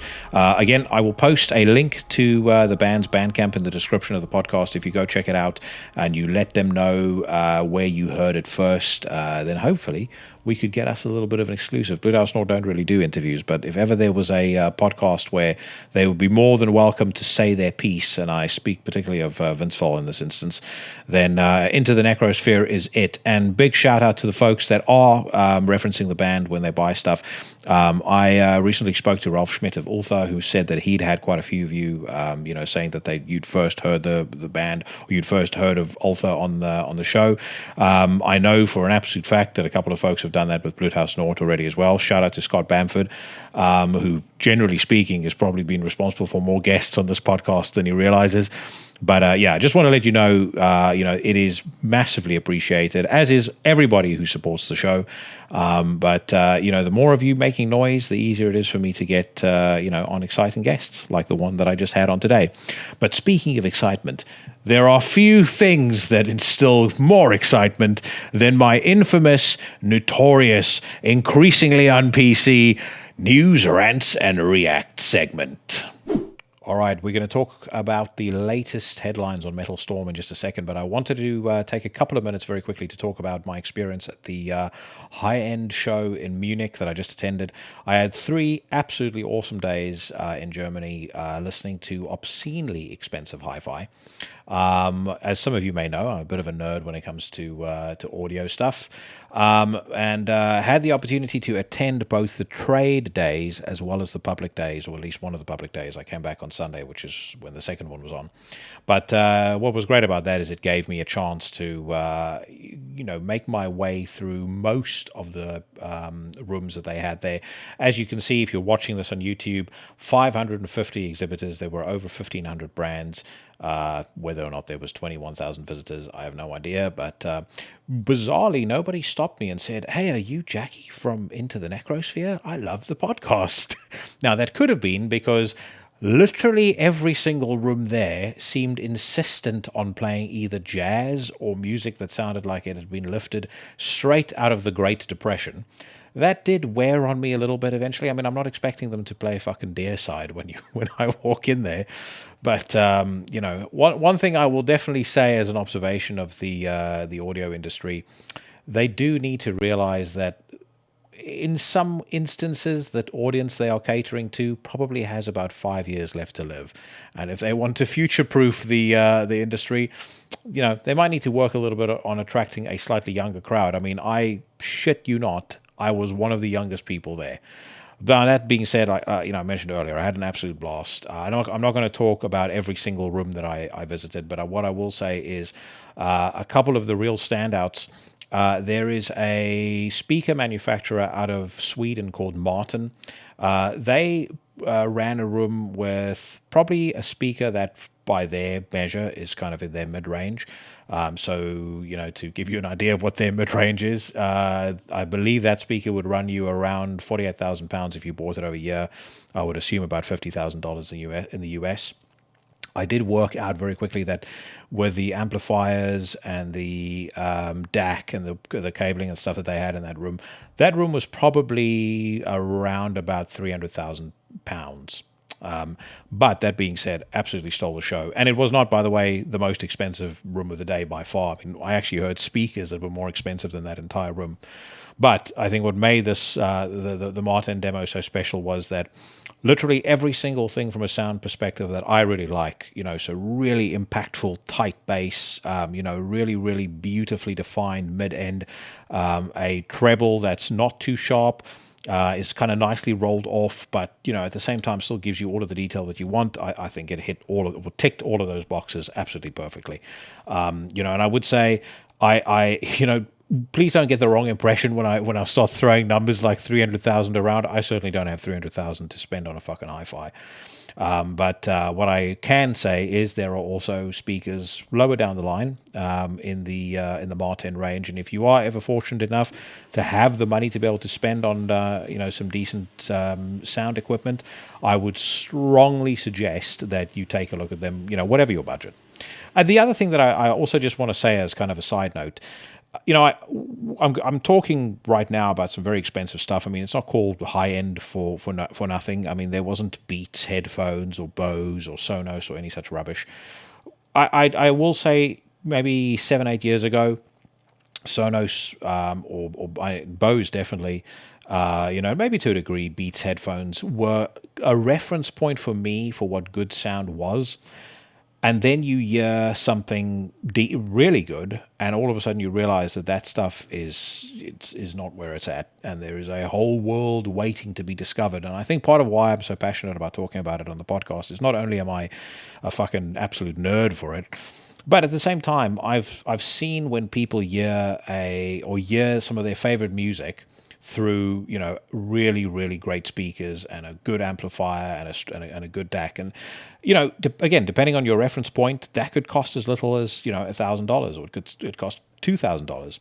I love nothing more than when somebody, and I've had this quite a few times, somebody sends me a message on Instagram, or they send me a message on Twitter or Facebook or wherever, and they say, listen, I've got $1,500 to spend. What would you suggest that I get? And I'll kind of pull together for them what I think is a great value hi-fi setup that they can that they can check out. And most of them, when they follow the advice and they steer away from the Sonos and the Bose and all that sort of stuff, and they actually put together what I've said, they're absolutely blown away by what they hear. My first setup cost me, I think, £1,100 total. And that included like a surround sound setup as well. And that was fucking awesome. I mean, the bug had bit me at that point, and so gradually the upgrades came. And even though I've got a really, really cool system now, like I've said many times before, it's all of that came through wheeling and dealing and buying stuff secondhand on eBay and things like that. I've been fortunate enough to be able to afford a couple of new things in the system now, or I should say buy from new. But 350,000. I'm not sure that's going to happen for me. But as a reference point, great. So Martin, absolutely fantastic brand. Just phenomenal speakers. If you ever have the opportunity to hear a Martin system, a really well calibrated Martin system, you owe it to yourself to do so. I also heard a phenomenal demo by AudioQuest. So AudioQuest are a cable manufacturer. They do cables ranging from tens of pounds through to thousands of pounds per meter. For folks that want to get into the argument about whether there's a difference in the sound of cable, I am of the opinion that there most definitely is. And I was a naysayer on that in that regard as well. But yeah, AudioQuest had a great room. They had Wilson Audio there as their speaker supplier. I'd actually heard a couple of other Wilson setups, including Wilson Chronosonic speakers, which I believe they're about $370,000 just for the speakers. And they underwhelmed me, but in the hands of AudioQuest, they just did a phenomenal job. And then the other brand that I was super impressed with was the Bowers & Wilkins room. I have Bowers & Wilkins speakers myself, so I was keen to hear what they did there. But I mean, they just made those speakers absolutely pop. I mean, it blew my mind. And then one final thing that I would say, and this is for any prospecting, person who is looking to upgrade their sound, but, finds the idea of wading through the thousands and thousands of options of amplifiers, cable, all that sort of crap, absolutely daunting and tiring. I have noticed, and I think this is a very, very good trend. The industry is doing a lot more now by way of creating active speakers. And so by active speakers, what I mean is the speaker has its own amplification system. It has its own DAC, or DACs in the case of, for example, the new KEF LS60 active speakers. Many of them have a phono stage. Many of them you can just connect a subwoofer to. But the great thing about them is you just plug in and play. I heard a phenomenal setup from Dyne Audio. So they have got a new series called I think it's called the Focus. The high end of that is the Focus 30, which is their floor standing active speakers. Phenomenal sound, great value for money. I think they are going to go on sale for 10 grand.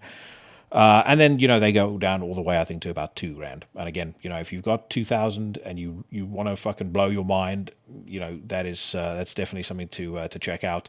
And then final highlight, and I must shout them out because they have been for the last couple of years my favorite audio brand, Griffin Audio out of Denmark. I got to hang out on the Saturday night with some of the folks that run the company. They very generously took myself and a couple of other people out for drinks and for nibbles, and very civilized evening. Although I did spend a chunk of it cruising around on the electric scooters that you find all over Germany at about 2 a.m. I may not have slept on the flight back to. Well, before the flight back to the UK. But those Griffin Audio guys are just absolute kick-ass. I mean, they're incredible what they do. They're just some of the most humble, passionate people that I've ever met. And one thing that I would love, and I would love to hear if anybody has any interest in this, if he'd be up for it, I'd love to get Rune, who's there. I believe he's like their chief of brand, to come on the podcast and just talk about his story, really, because he's a fascinating cat and he's done a lot of really interesting things. And I think, not necessarily nerding out about hi-fi as much, but just kind of talking about, how he got into it and, where he's, where the road took him, I think, is something that you guys will all find interesting as well. But overall, great stuff. And like I said, I enjoy very few things more than when somebody asks me, what they should put together for a certain amount of money. It needs to be a sensible amount of money. I've also had people ask me what they should put together for £200. If you only have £200 to spend on speakers, then the hi-fi game is not your game. But if you have £1,000, if you have £2,000, if you have £4,000, if you have fucking $50,000, let me know. I'd be more than happy to help you out. I've nerded out enough about this stuff that I would hope I can at least make an informed recommendation. And if you do have anything that you want to ask me other than that, feel free to do that too. But if you are ever in Germany, I know there's a really good show in Chicago every year as well called Expona. There's one year in the UK that's done at Ascot. I think that's happening in August. I will be there as well. But if you can ever go to a hi-fi show, do yourself a favor, because if you've never heard high-end audio before, you're very quickly going to discover there are serious levels to the game. And I know for some people £1,000 for a pair of speakers sounds like an insane amount of money, but I see that as an investment and something you can hold on to for a long time.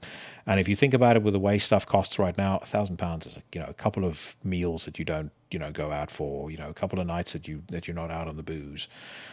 So again, I guess it's whether or not it's there's value in it for you.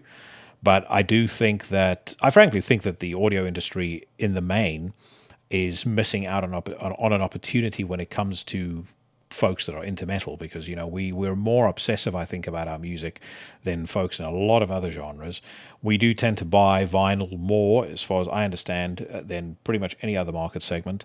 So we're ripe for the picking, but the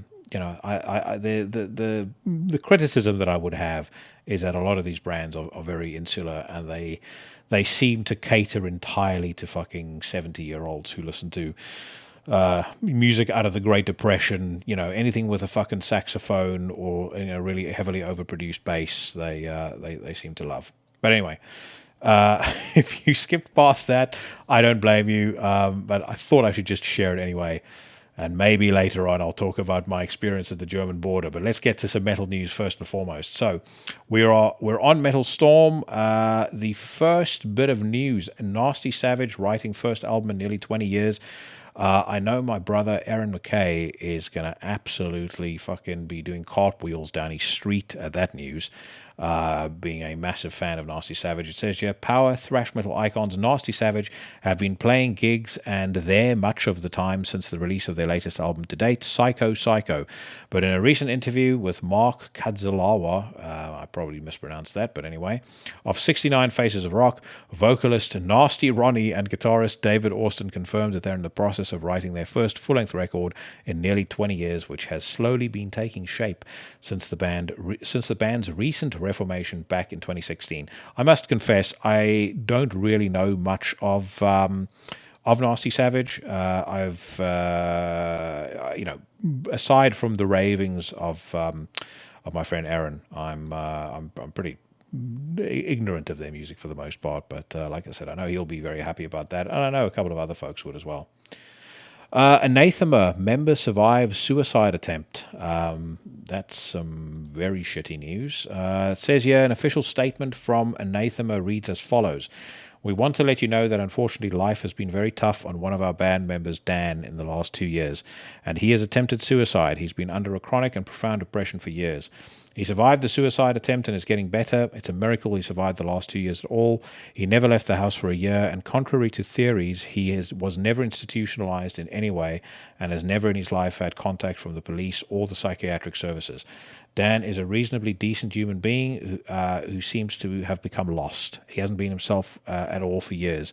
He did go voluntarily to hospital once for a few days to avoid the ability to commit suicide, but apparently the NHS facility was even more depressing. I have to say, as a side note, I can completely understand that. The NHS, I know a lot of people in the UK hold a great deal of value in it, and my apologies if I offend anyone, but I think the NHS is atrocious. The NHS need help, and we're pledging 10% of our GoFundMe to the Mind charity. I think the problem is that they shouldn't exist. It should be private medical with some degree of government subsidized insurance, kind of like my understanding is you have in Singapore. But anyway, that's a different topic of discussion. He's under professional mental health care and is very dedicated to 12 steps of addiction recovery, of which he is very active.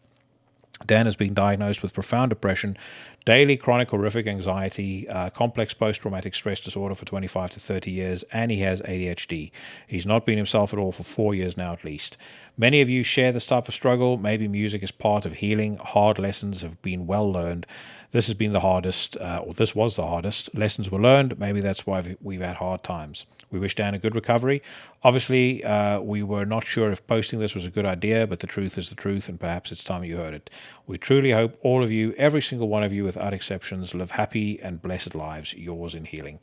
I hope that Dan gets the help he needs. I do think that it's encouraging, at least if people are more openly talking about the fact that they, are falling on hard times. I've recently actually seen some of the news, and maybe we'll get to it later on, about James Hetfield of Metallica crying on stage and being very emotional.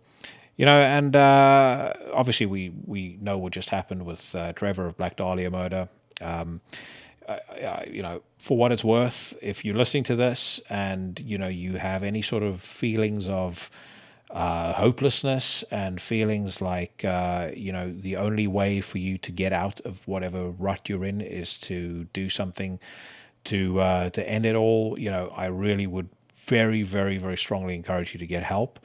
And I would very strongly encourage you to to reach out to someone, reach out to a friend. I think a lot of times when folks are in that hole, they don't realize how many people there are that deeply care for them, and that'll do something to help them get back on track if they need it. But I've never been the biggest fan of Anathema, but never good to hear that sort of thing. Thought I should at least touch on it. Next headline, Integrity touring Europe later this year. In September and October, the Americans Integrity will embark on a headlining touring run over Europe. Direct support will come from Eyes of a Dreamer. A list of confirmed dates and venues is available via flyer right now. I've liked Integrity, but they were never like one of the go-to hardcore bands for me. I've spoken about before like the kind of hardcore that I like, but for me, I'm more of a fan of Earth Crisis, Terror, Expire, and I'm trying to think who else stands out in that. Agnostic Front, obviously, Biohazard, first 3 albums only, Madball, that sort of stuff is kind of really more my thing. They've got their moments, but yeah, never quite did as much for me as some of those bands that I just mentioned. Ringworm is another band that is the fucking bee's knees, sucking on a dog's bollocks. Septic Flesh present new animated lyric video. Their new record, of course, came out this past Friday.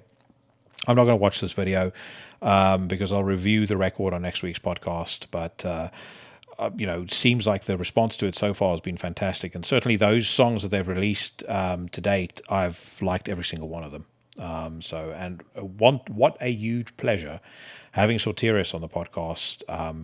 Just a fantastic dude, somebody who'd been a fan of the band for such a long time. As I've said before, it's always that roll of the dice when you speak to somebody whose music you've admired for a long time. Are they or aren't they going to be douches? But he most certainly was not. Teeth Grinder, third full length to be released this summer. After nearly 6 years, Dutch masters of grindcore Teeth Grinder finally return with their brand new album entitled Dystopia. First single and pre-orders begin on 3rd June. More info soon. We haven't listened to a song yet, and apparently we're not going to be able to listen to a song now because there's nothing embedded in the articles. So we'll move on. Perhaps it's the Lord's will that we didn't hear that. Imperial Triumphant announced album release, details revealed.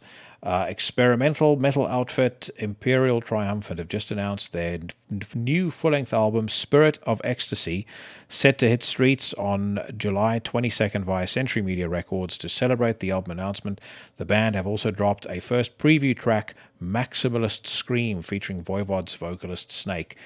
Imperial Triumphant is, of course, a band around which hype sails like bad smell on a hobo. And I have yet to understand the hype whatsoever. I detested their last record. No matter how many times I tried to see what the hype was about, will I detest Maximalist Scream? Let's find out.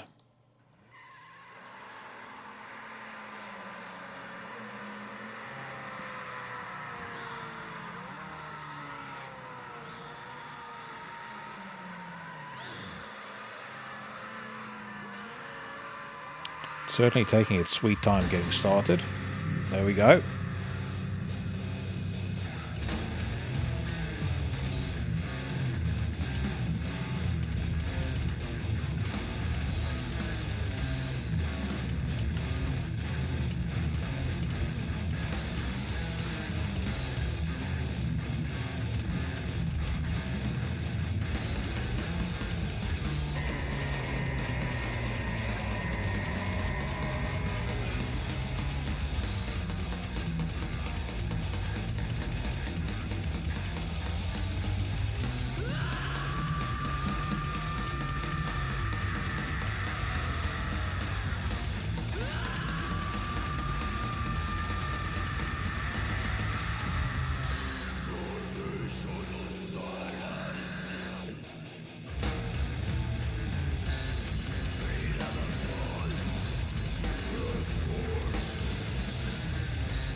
So I guess the fact that I've listened through a minute and a half of it means I'm at least quite fascinated with this.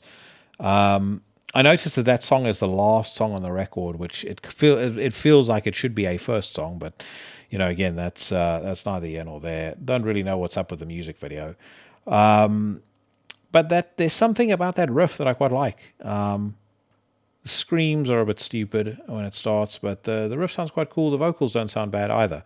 I'll give it another whirl and let's see what the rest of it sounds like. And I've also noticed that fucking player is massively turned down. So if suddenly the music gets really loud, then you'll have to excuse me for costing you your hearing.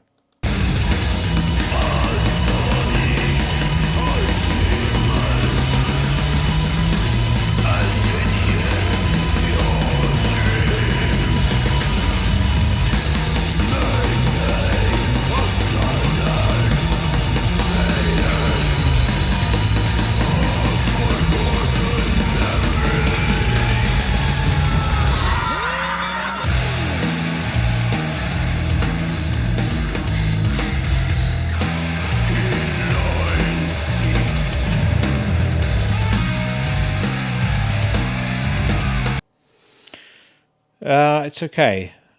I'm going to have to listen to the whole record, I think. I will definitely say that song is doing a lot more for me than anything that I heard off of Alphaville.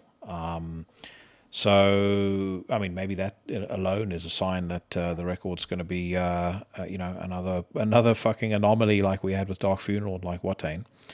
Yeah, let's wait and see. White Ward drop new song. I'm not gonna just the fact that there's most likely going to be saxophone in it, based on the degree to which my ears have been raped by saxophones, or by the noise, the racket of saxophones over the last couple of days. I can't bear to listen to it. Witchery to release 8th studio album in July. Swedish black and thrash metal pioneers Witchery return with their 8th full-length installment, Nightside, to be released on July 22nd, 2022. A first single and video for the razor-sharp track Pope Crusher is going to be released today and can also be viewed in the form of an animated clip. Let's check this out.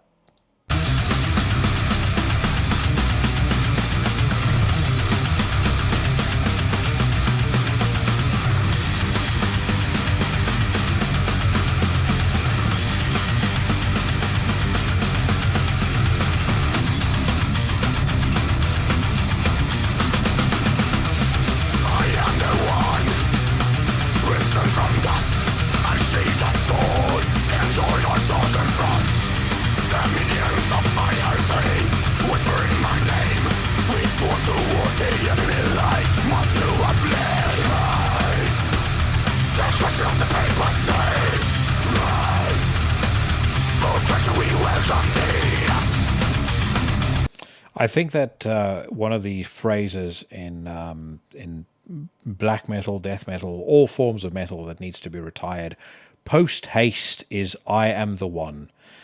It was fucking boring 10 years ago. Nowadays, it almost puts me off the music entirely. The song is pretty nondescript. I mean, the riff doesn't sound bad. I used to really like Witchery. They put out a record back in 2001 called Symphony for the Devil, and there's a track 4 on the album, and I remember it because I used to go back to it so often. The song is called Omens, and I think that is just absolutely sensational. When I had first seen pictures of Ghost floating around, I kind of had in my head, before I'd actually heard their music, that is what they would sound like. I kind of wish that they did sound like that, because the song is fantastic, and I think it would suit that aesthetic a lot as well, as opposed to the total nature's muck that they are now producing. But yeah, I mean, I didn't hugely expect a lot from it, and I'd say my expectations were not exceeded. Okay, let's move on. What else is attracting my attention? Yeah, Luminous Vault debut album officially out, full stream launched. I've had a couple of people who told me I need to check this out, so let's see. It says Luminous Vault's debut studio album, Animate the Emptiness, is officially out today. The New York-based duo premieres the entire music effort via their YouTube channel. Check it out. Let's give it a listen.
Well, so firstly, that riff is excellent. I love the intro. I love that opening riff. The program drums. I don't really have anything against program drums, but I don't know whether it works so well on that one.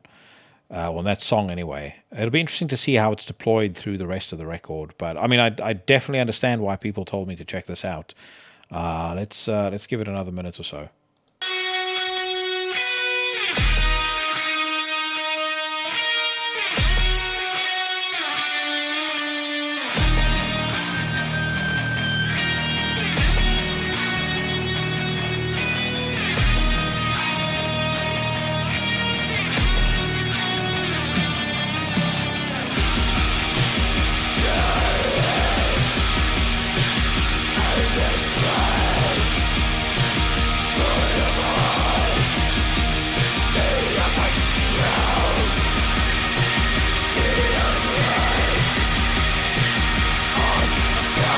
I like those vocals, and I like that keyboard line kind of just coming through the back as well. So no, fucking top notch. Good recommendation to the people that did tell me to check it out. And once again, Profound Law Records seems that they are making a strong case for being one of the preferred labels of Into the Necrosphere in 2022. I will stress again, because I know I've spoken about it many times, but just in case this is the first time you're listening to the podcast, if you've not checked out that new Avatone record yet, Jesus Christ, it is unfucking believable. Sensanium, new music in the making. Wasn't Sensanium? Yeah, I was just about to say. Sensanium was the band that featured Joe Jordison, formerly of Slipknot. Unfortunately, nothing will change the fact that they're not Sensanium, they're Shitsanium. Journey have launched a new song, hooray. Shroud of Bereavement, new song online. Neoclassical doom metal act from the US, Shroud of Bereavement. They look like they're 4 long-haired members of the Trenchcoat Mafia abducted 2 girls from the church choir. No thanks. Schondmal is kind of the same thing. Name, the latest single by German medieval rockers, Schondmal. I want to listen to that. However, let me tell you guys about my fun experience at the German border. So, for those of you that have picked it up from my accent, I'm originally from South Africa. I still have a South African passport, even though I lived in the UK for the last 20 years. I, on principle, just find it annoying that I'm going to have to pay £2,500 to gain citizenship in this country, and so I have not bothered to do it yet, because this kind of gets back to the point that I made earlier about what you spend your money on. I would far rather spend that on hi-fi stuff than I would on something that, do I need it? It would certainly make my life easier, but I can live without a British passport at the moment because I'm on indefinite leave to remain, so I've got a residency here and I don't have to worry. Anyway, so because I have that, the rules are a little stricter when it comes to traveling through Europe. One of them being I need to get a Schengen visa every time that I travel to every time that I travel anywhere in Europe. No problem, because legally a Schengen visa to one country applies to any country in the Schengen zone, and then you're able to come and go as many times as they give you access to. In my case, I only had a single entry, but I had a single entry Schengen visa. The crease in the story is that single entry Schengen visa had been given to me courtesy of the Dutch government, and the reason why the Dutch government gave it to me is because I originally applied to go to the Netherlands, then decided that I was going to go to the High End Hi-Fi show instead when it came back, and it was only for a single entry. And at that point, this was like back at the end of March, I think. There was no other way to get another appointment with the German embassy, because I think they were full until July, something fucking stupid like that. So anyway, back and forth we go. I get to the German passport control desk, and this very young guy asks me why I'm in Germany. I say I'm going to go to the Munich High End Hi-Fi show, and I will be leaving on Sunday. Here's all my paperwork, etc. So he mumbles something in German to his colleague. Looks back at my stuff. says to me that the problem is that I'm I'm in Germany, but the visa was issued in the Netherlands. I said to him, I understand that. However, I also understand it's a Schengen visa. I can go anywhere that I want. I mean, that's like, you can Google that. That's letter of the law. So he says, yes, but you told me that you were here to watch to go to the hi-fi show. So technically speaking, you lied to the Dutch embassy. So I'm like, well, I didn't lie. I had, booked a hotel. I booked flights to the Netherlands. And then when I got a single entry visa, I decided I'm going to use that to go to the Munich High End show first, or instead, I should say. So anyway, again, back and forth. He's on the phone a few times. I don't understand German, so he's talking. Then he says to me, "We need to go to the office for second line questioning." And he says, "Get your suitcase." I get my suitcase. I walk with him. He puts me in a detention room, takes my phone off me, takes my wallet off me, my passport, everything, locks the door and fucks off. And I'm like, what in the fuck is going on here? Then he comes back about 10 minutes later. He says to me, because I told him that I wanted to go to the hi-fi show, and that I'd originally had the visa issued to me by the Dutch government. I've broken the law. I'm like, whoa there, young buck. I haven't. Anyway, he says, no, I've broken the law, and I've got the right to remain silent, and I've got the right to a lawyer. And I'm like, okay, this is escalated. So anyway, he locks the door again and off he goes. 15 minutes later, he comes back. He says, when did I book my hotel for for Amsterdam? And I say to him, I booked it in early April, and then I cancelled it about 3 weeks ago. He says, okay, I'm going to go check on it. Off he goes. Calls the hotel. Comes back about 15 minutes later again. He says to me, when did I book my tickets for the high-end hi-fi show? Now, fortunately, I booked those quite late, so I'm like, I booked them 2 weeks ago, and I also have the trade passes. I shan't reveal who let me go with them as a trade partner or as a trade guest, but anyway, I've got those, and I've got my hotel that I booked in Germany that I also booked about a week ago.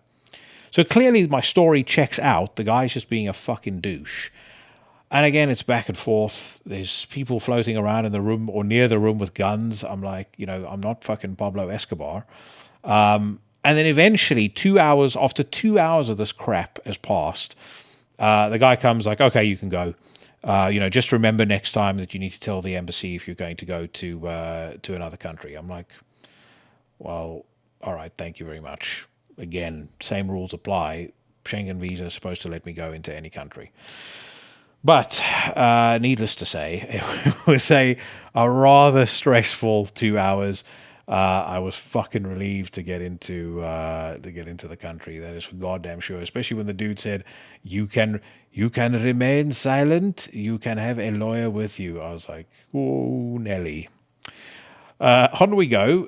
Tombs, Motorhead Killed by Death cover unveiled. I've heard this many times, but I'm going to listen to it anyway, because why not? I like Motorhead. I am a huge fan of Tombs. I'd go as far as to say I think that Tombs is one of, if not the greatest American black metal band going right now. But let's hear what they do to Killed by Death.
Love it, absolutely love it. There's like an outlaw swagger that they add to the song. that I think just works really, really well. And it fits in extremely well with the whole general kind of Tombs attitude. It says here, New York, New Jersey metal collective Tombs are now premiering a brutalizing cover of Motorhead's iconic song Killed by Death.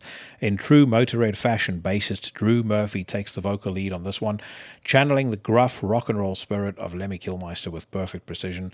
The song features guest guitarist Dan Higgins of Hammerfight, who performs with Murphy in New Jersey's premier Motorhead tribute band Engine Head. Killed by Death cover appears on the band's upcoming EP Ex Oblivion, which is due out on June 13th via Season of Mist. I played that Ex Oblivion track a little while back, and it is absolutely fucking sensational. If it's the direction in which the next Tombs music is going to go, then I want to hear more of that. I'm definitely going to try and get Mike on again at some point in the next couple of months. Kind of feel like it should be not a weekly thing, but at least have him on every couple of months. And that's kind of part of the fun of doing this podcast is, I've made these friends. We're all fucking busy. I know Mike is super busy. I'm very busy. This is a way to stay in touch with people as much as it is anything else. And that's why, generally speaking, at least to my ears, when we do, repeats with guests, so, when Mike comes on again, or, like I had Evan on last week, those to me are the best episodes because we know each other. And so, all the formality and the nervousness of meeting somebody new, that feeling out process, that's all gone by the wayside. I'll definitely have Ralph Schmidt of Ultha back on as well. I bet he and I could knock out at least another, 5 episodes probably without breaking a sweat. And by the way, if you're watching this on YouTube, you'll see I'm sporting an Ultha t-shirt, which Ralph very kindly sent me. I absolutely adore that Ultha record. I think it's one of the best of the year. And if you haven't checked it out yet, you owe it to yourself to do so. But like I said, he'll definitely be back. Just a great dude who I just hit it off with straight from the off. Like I said, someone I now call a friend. Next up, we've got Hissing, and they have announced Hypervirulence Architecture, their new album. The new Hissing album, Hypervirulence Architecture, will see its release on CD on July 15th, 2022 via Profound Law Records. The outing was recorded and mixed by Detto, mastered by Dan Lowndes, front and back cover artwork created, I don't know who the fuck wrote that, by Sindre Foss Skonker.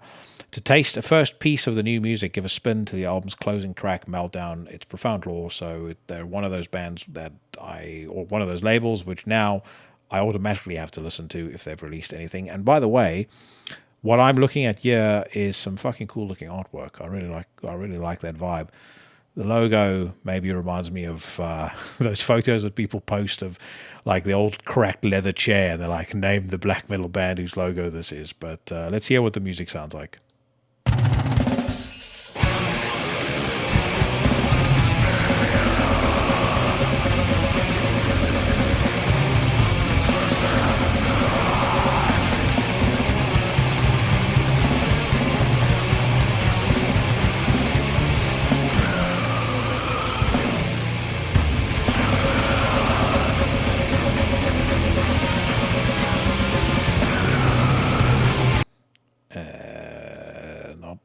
That's not my bag.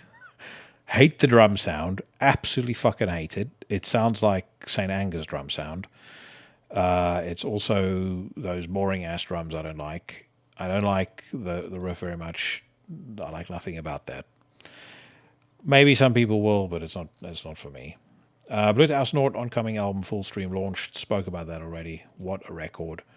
Diarrhea to embark on Latin American tour later this year. I actually had an opportunity to go and listen to the new Diarrhea record, but unfortunately, it clashed with the Munich High End show. Panzerfaust new album announcement. I think I spoke about this last week with Evan, and I actually just clicked on this to see if they had anything on about a new single, but sadly not. So on that note then, let's head over to the official Democrats Guide to Rock Music, Blabbermouth. It says here, first and foremost, that System of a Down bassist Shavo Odagian is working on a really heavy new solo project. What's heavy is seeing that idiot on stage talking to the audience. Actually, I don't even think it was him. Who was it? It was the other nitwit that plays guitar for them. When I saw them at the Brixton Academy, that was like the first thing that wounded me permanently from liking that band. I think they played their first song, and then this fucking dipshit came on. I think he's the dude who's in a band called, I think, Scars Over Broadway or something. But anyway, he is the one who talks to the audience. It's not Serge, because I would assume Serge is too busy, reeling through Noam Chomsky quotes to think of anything to say. Anyway, so this guy gets up to the microphone. He says, "We rolled into London last night. We didn't want to mess with nobody," and that's it. That's literally all he said to the crowd. The fucking dumbest nonsense that I have heard out of a fucking musician's mouth, possibly in my entire life. And then I think about 2 songs in, they played BYOB, which I remember when it came out, Kerrang was like, they're taking on the Britney Spearses of the world, and like almost like, again, it's that same pathetic begging for mainstream acceptance that I detest so much. And all these kids are standing in the crowd dancing, like they're at the fucking school disco rave. And I was just like, no thanks, I'm leaving. And I went home and I watched Pantera. I needed a proper palate cleanser after that misery. So as you can probably tell, I don't give a shit about Serge's solo project. Vinnie Paul's estate to auction his collection of personal and private mementos. One wonders how much female underwear will be in that stash. Kurt Cobain's guitar used in Nirvana's "Smells Like Teen Spirit" video sells for $4.5 million at auction. God damn, it's a lot of money for a guitar. Doesn't he smash it in the video as well? Guns N' Roses forced to cancel Welcome to Rockville performance due to inclement weather. I'm sure the Rockville folk are very upset. Cannibal Corpse's drummer's Umbilicus project to release debut album. I didn't even know about this project. It says here, Umbilicus, the new project featuring drummer Paul Mazurkowitz of Cannibal Corpse, guitarist Taylor Nordberg of Deicide and In Human Condition, bassist Vernon Blake of Anarchist, and vocalist Brian Stevenson of Four and Old James, has signed a digital deal with Bloodblast Production. Bloodblast Distribution, as it should say. The quartet's debut full-length album will arrive later this year. Nordberg said, "We are all so excited to finally start releasing some new music from this band. I've worked with Bloodblast Distribution with several other bands, and they are absolutely killer to work with. Great communication, and they care about the artists. Our first single should be out this month, so stay tuned." I was hoping I could hear a single, but apparently that is not to be. Very surprised, given the Paul Mazurkowitz tie-in, that this is not coming out on Metal Blade. But then I guess they're probably still reeling financially from the rinsing that they took after the last 6 Feet Under record. They heard the final product, and they called up Chris Barnes and they said, "What in the hell did you do with the recording advance?" And Barnes said, "I smoked it. Vaccinations are for pussies." Hung the phone up. What an absolute fucking pleb. Twisted Sisters D. Snyder, "I don't think I'll do any more shows." Oh no. Aaron Lewis defends draft opinion that would overturn Roe v. Wade. "Stop listening to the lies." I've spoken about this already. I mean, like I said, I'm pro-choice, and that's really all there is to it. I think that as much as I lean reasonably conservative on most things, I lean more in the direction of the Reagan adage when it comes to government: stay out of my life, stay out of my pocket. That's what I want. I think government should barely exist. They should be there to provide. They should be there to provide basic infrastructure, police, the fire brigade, and that's about it. I don't see much. I don't see that they can do anything else that is of when anything else they put their hand to turns to shit. I mean, actually, the police also turns to shit, but Once I take over and I deploy my system of judges. By the way, actually, I don't even know how much I've spoken about this in the podcast before, but I'm a fucking massive fan of Alex Garland's Dread adaptation. I now see that there's a possibility again. I mean, this has flared up over the years, but I now see there's a possibility again that they may be revisiting doing a sequel to that. And if they do, I will be unbelievably happy. It was such a cool movie, and it's so disgraceful that there's not been a follow-up to it yet. But I spoke about this a while ago, and this is just kind of a general comment, not Dread related, but kind of a general comment about entertainment and things like that. I've been talking about it for a while. I've said it to quite a few people who've been on the podcast about the tide turning. And just last week I read an article or about Netflix basically firing a load of their woke writers, cancelling a load of woke projects, and changing their I think the company not the company manifesto, but like the company's like culture deck that everyone has to see, to basically say, if you can't embrace the fact that we produce and present a wide variety of content on this platform, then maybe Netflix is not the place for you to work. And that I would assume would be in response to the 500-person hissy fit that the idiots threw in response to Dave Chappelle. So good for them. I saw that Warner HBO's new CEO is doing exactly the same. He's even talking about taking CNN back to being a breaking news first station. So, all the scruff, like, who do they have? Anna Navarro, Don Lemon, Brian Stelter, the worst of the worst. That fucking idiot does anything other than, clean up after old people who suffer incontinence is beyond me.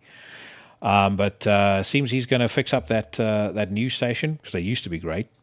And seems he's going to fix up the hopefully the content that HBO is putting out as well. I mean, again, there was a time where HBO were like the profound law, with the exception of that hissing record, the profound law of the television, of network, no, actually not network, cable television. When it was an HBO show, generally speaking, you knew it was great. Nowadays, it's a fucking serious roll of the dice. I've not watched Euphoria yet, although I'm going to take Mike Scandalo's advice and probably give it a miss because I've got a daughter and I don't want to see any of that shit. But I have been saving up We Own the City because I love The Wire. I'm very excited about watching that show. But again, the in terms of the volume of stuff that HBO has put out that's great over the last maybe 10 years, it pales to insignificance in comparison to what they used to put out. The Sopranos, The Wire, Deadwood, the list goes on. But like I said, tide's turning. Shit clock's ticking for the woke and their shit rat friends. And you guys can tell me in the comments, or you can drop me a note to say what show did I just reference. That is also a show that most likely in this day and age wouldn't be allowed to be made anymore. Let's see. Yeah, Motley Crue's Vince Neil on new song by the Stadium Openers, Classless Act. No thanks. Watch pro shot video of Metallica performing Sad But True in Curitiba, Brazil. Probably also a no thanks. As a matter of fact, I don't really see much of anything worth looking at here. Ted Nugent denies encouraging violence with "Go Berserk" on the Skulls comment. Insists it's just a figure of speech.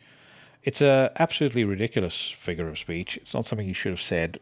He should just own up to it and just say, "Hey, I got lost in the moment. I apologize if people took it literally." But he's not going to do that because he's a fucking dimwit. But then again, I don't see Borry clutching his pearls at the many things that have been said by the likes of Kamala Harris, AOC, the Squad. Who's that old witch that's alongside Nancy Pelosi?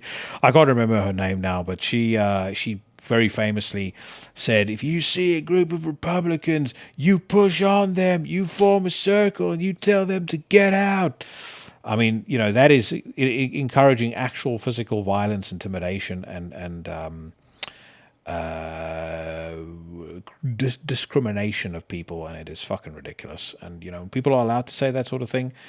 that leads then, in turn to buffoons like Ted Nugent saying stuff that's even worse. The circle is always self-perpetuating. It always increases in intensity, and which is kind of why one of the big themes of the conversation that I had with Andy was around the importance of making sure that the center holds. If the center holds, everything else is going to be okay. If the center doesn't hold anymore, that's when you descend into fucking Escape from New York. And on that note, folks, I think I am pretty much done for this week. That wraps up another episode of Into the Necrosphere. If you've made it to the very end, you have my humble thank you, and I hope that you guys have enjoyed the show. Make sure that you check out that new Sewer record when it comes out. Thanks you so much to Andy Marshall for coming on the show. Check out Blut Aus Nord, and definitely check out the band that I'm going to play us out with if you haven't done so already. Honestly, if you haven't done so already, I'm surprised that you're listening to this podcast. But anyway, the band I'm speaking of course, is AKHLYS, and about a week ago, Lars Alchemeth, the front man of the band, was on Cheyenne's podcast, did a fantastic conversation, and I have booked one for him on this show in the next couple of weeks. So that will be coming up soon as well. I think it's currently, we've got it lined up for a recording in about 2 or 3 weeks' time, but I'm super excited about that. He's a fascinating cat, a guy who's no stranger to controversy, but, he's a free thinker, and just in case it wasn't properly clear, to the cancellers and their enablers, I say, fuck you. Guys, I hope you have a brilliant week ahead of you. Stay safe, stay healthy. I will see you bad motherfuckers again next Tuesday, and this is AKHLYS.